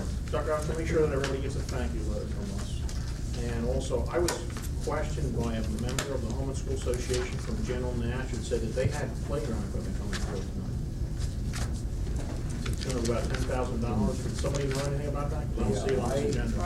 I know something about it, I don't know why it's not on the agenda, we have not received it yet. With all playground equipment, it is shipped to us so that we can secure it until we install it. Right. And then we take out the pieces that we can galley, quite frankly, through the installation process. And I had set that up, but we have not received the equipment. And I don't know whether it's on order, but I told them that they had to come to the board for a different acceptance. So it will matter between now and November. But I think someone needs to give them a heads up. I can do that if you want me to. Absolutely. You handle that, Art? All in favor, say aye. Aye. Opposed, nay. Thank you. From the personnel, recommend approval of the following personnel items. A, nominations. Come on, folks. So moved. Motion by Hill, second by Shapinsky. Questions? All in favor, say aye. Aye. Opposed, nay. Thank B, you. retirements. Second. Motion by Schilling, second by Shapinsky. Questions? All in favor, say aye. Aye. Opposed, nay. Thank you. C, resignations. Second. Motion by Schilling, second by Scher. Questions? All in favor, say aye. Aye. Opposed, nay. Thank you. D, position change. Second. How about a Yeah, first? first, how about first? Yeah. Second. Okay, motion by Shapinsky, second by Schilling. Questions? All in favor, say aye. Aye. Opposed, nay. Thank you. E, salary changes. Second. Motion by Shapinsky, second by Hill. Questions? All in favor, say aye. Aye. Opposed, nay. Thank you. F, leave of absence. So moved. Second. Motion by Schilling, second by Mosey. Questions? All in favor, say aye. Opposed, nay. G, leave of absence, effective date change. So moved. Motion by Shapinsky, second by Mosey. Questions? All in favor, say aye. Aye. Opposed, nay. And H, change of effective date. So moved. Motion by Mosey, second by O'Donnell. Questions? All in favor, say aye. Aye. Opposed, nay. Recommend approval of additions, changes, and deletions to the extra duty assignments for the 1998-99 school year. So moved. Motion by Schar, Second. second by Shapinsky. Questions? Question? Dr. Venema, under deletions, Yes. are those positions no longer extra duty, or are those now vacancies? Now, these people have given up the position, So given up those the are now- job, and they'll be vacant. Yeah, Okay. unless they've already been replaced, which would have appeared under recommendation. I'm not sure if there are any duplicates there. Okay, is this lacrosse 7th and 8th, is that girls lacrosse? That's girls lacrosse. That's not what's going on now, that's field hockey, right? Correct. I get those. two. Lacrosse is in the spring. Okay, in the spring, so we're gonna be meeting, it looks like an assistant lacrosse coach at Pembroke, a head lacrosse coach at Penndale, a newspaper assistant at the high school, an assistant girls spring track Correct. coach? Okay, and when did the school district adopt street hockey as a spring intramural sport? Well, When did we do that? intramurals and intramural activities, particularly in the middle schools, are defined a lot more broadly than just sports, and so in some cases you see other things. But street hockey and any other intramural activity is really based upon interest. If students come forth with a strong interest and there's a teacher who's willing to work with them and help them organize it and conduct it, it's all part of our effort to involve students in activities after school. We need a teacher supervisor, and this is how we compensate people who are willing to take on these efforts. Okay, but this is only at one school. That's where the interest emerged. Okay, well, what if there's an interest at another school for separate teams to play specific sports, i.e. The co-ed teams in the 7th and 8th grade? What if there is a desire for those to be split? Well- and have separate boys and separate girls teams. Now, I assume you're talking about intramural activity as opposed to interscholastic Okay, activity. so this is something different? This is more like a club? This is not a league, it is a club. It's like a pickup students who are interested and want to come out to play street hockey, and they need some adult supervision and help to organize, and that's what this is. These two gentlemen have decided to I tackle. see the potential here for, a lot of things to come down the pipe, which are going to end up costing us. I know the unit rate isn't a lot of money here. We allocate a certain number of intramural units to each school in the budget. And then the schools have Flesh it the out. option to determine how they want to use them based on student interest. Okay, that's something new, I didn't know that. Yeah, So each school has a specific unit allocation. exactly. And would that type of information come forward at the It's in the extra. student life Absolutely, yeah. meeting? Absolutely. Make sure of that, please. How many kids you want to fill a roster of how many before it's, goes Generally, into- we need enough, obviously, to run a program like this, they need a certain number of students to make it go. How Two many they sides, have, right. yeah. Okay. They may have 100 or more, and may form some sort of little league and just run in the school and run different games after school, like you might do for intramural basketball, for example. Well, I just have to stick up here a little bit for these type of people, because I'll tell you, I loved these people when I was in school. But when you look at this street hockey, which was pulled out of here, those two gentlemen will get $198. My daughter makes more babysitting than $198. All said, done, and over with, these activities at the middle school level, where they're old enough to get in trouble and too young to get a job, this is a nickel an hour. This is some of the best money we spend, is this stuff. And this is what keeps kids in school, keeps them motivated, makes them somebody. Yeah, but there's street hockey courts all over this district, Ms. Mabel, where these children are playing now. And the police it's not generally bust costing them us- up. No, they don't. Sure they do. Montgomery Township has two separate street hockey courts that are open every single day of the week to anybody who wants to play on there. My point is being ill taken. My point is that we have regular extra duty venues for our children that are being dealt with separately and differently. And, but yet we're allowing other intramural activities to come forward to fund, to develop, to implement for the children. But yet there's other sports and other areas of sport play where children are being told, no, we have to do it this way because we don't have enough field space. So that's where my point is, and it just seems like anytime anybody wants to do anything around here, if it's related to sports, it's there. Absolutely. It's there. And I think we can get a little carried away with it, as it's been demonstrated already in the past. Oh, gosh, I disagree. Anybody else have a question? There's one that I'm not sure. Go Knights. Go ahead, Vicki. Is it really a process, though, that takes this from, an after-school group of students to where it comes on this agenda as an extra duty pay? Yeah, what happens Needs is, approval, right? an interest will be expressed either by a teacher who knows of a group of students who are interested, or a group of students will come forward and say, is there a way we can form a street hockey thing after school? And then we have our athletic directors in the school help to coordinate this, and they'll check to see if there's teachers interested. If there are, they set up the league, they tell them what the arrangement is for compensation, and they organize it and take it over and supervise it. When someone So at the we're- district level signs off on a new activity, right? You don't just We're doing it now. submit rollerblading or whatever, if that's what. We've had everything Or is from, it all up to their. as you can see, it can be weight training. We've had ceramics as an intramural activity, because there's a teacher who was interested, and a lot of kids who wanted to stay after school to do that. Is that competitive ceramics? Well, I wanted to Can say you imagine something. getting a letter in ceramics? I mean, I got it. That was one of the more popular activities. Just how many units Bill. that are flexible You know, like there's this? discus I they think it's throw. about 20 units per Ceramic square. supplies. All right, call for the question. There was a question, wasn't there, Mr. Yes. Hill? Thank you for calling it. All in favor, say aye. Aye. Opposed, nay. Thank you. Recommend approval of additions to the list of homebound instructors for the 1998-99 school year at a rate of $26 per hour. So moved. Second. Motion by Mosey, second by Hill. Questions? Just a comment, Madam President, I happen to see I know a couple of the people on the list as teachers, and we really got some excellent people here. We really have.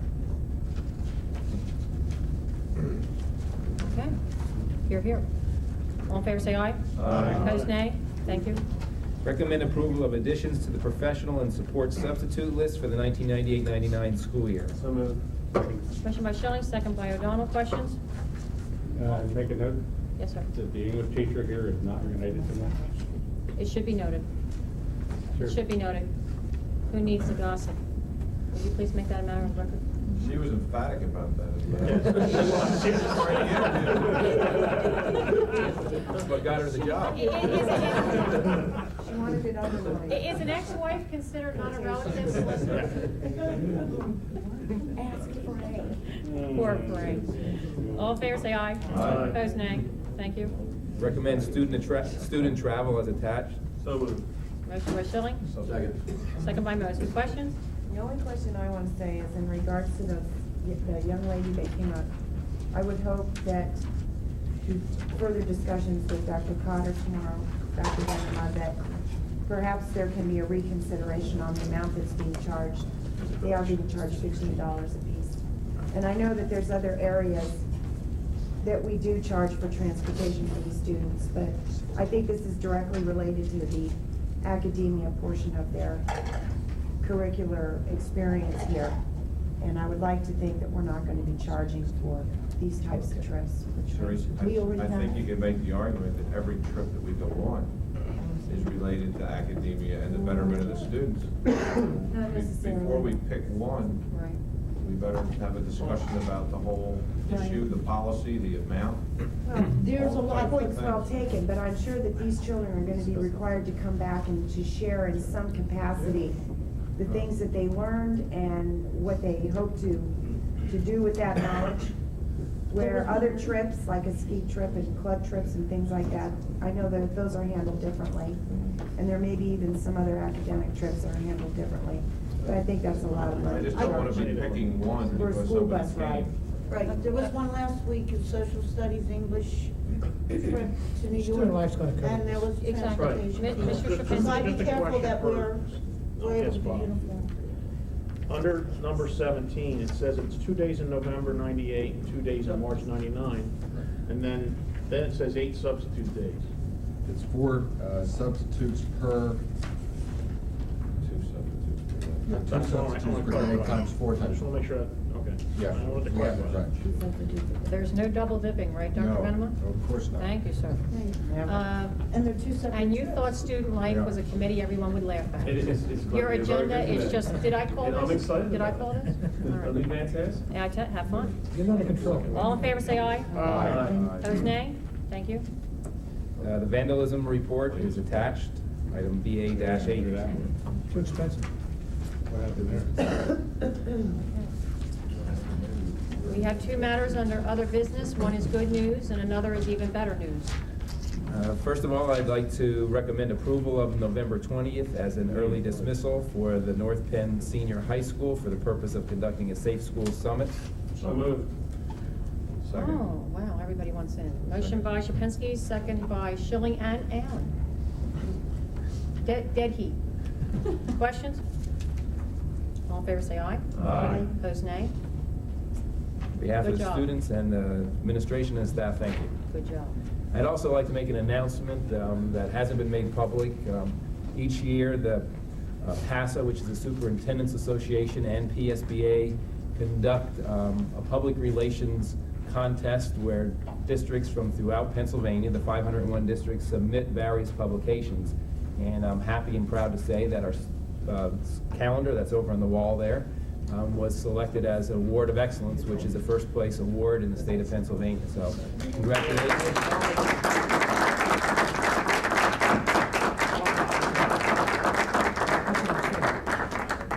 Congratulations. Yes, sit down.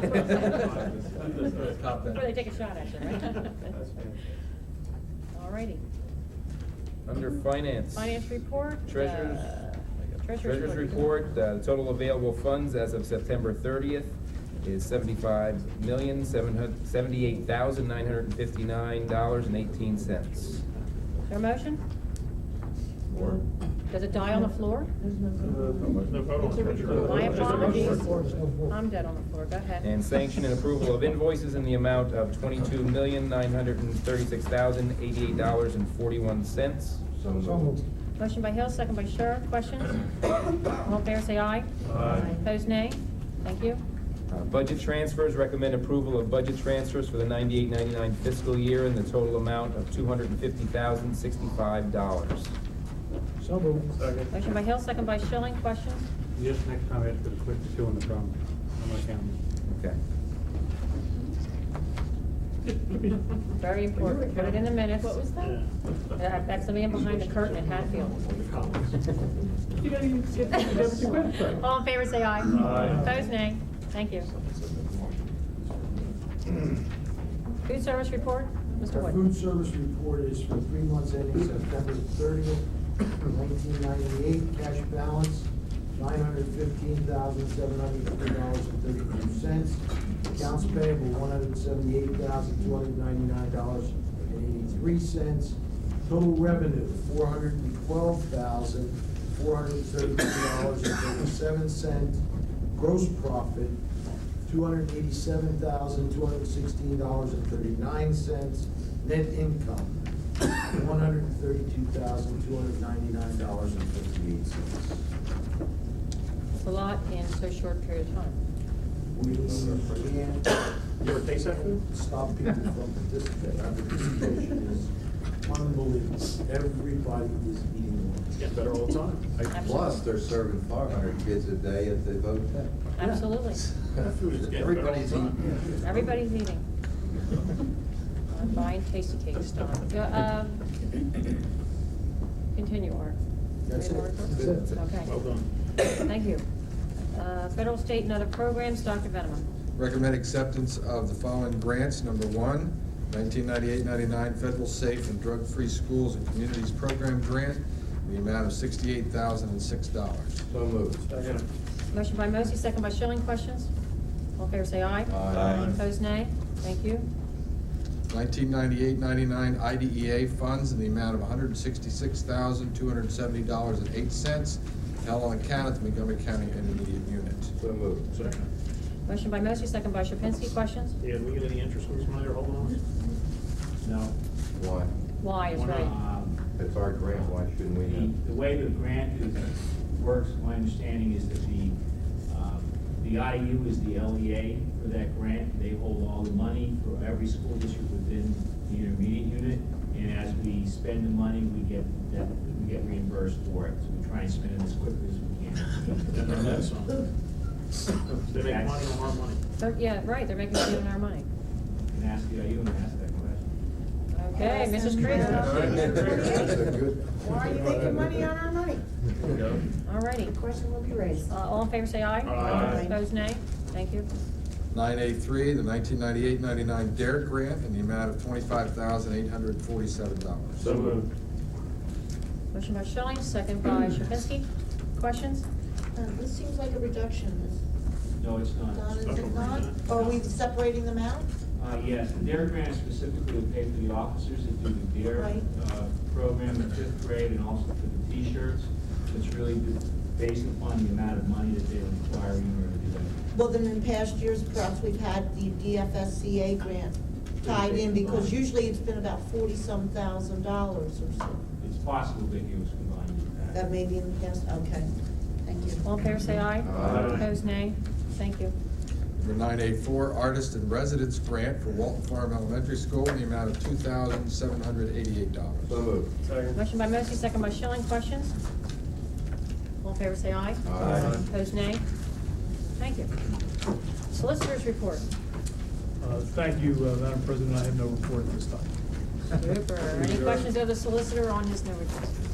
Okay, motion to adjourn?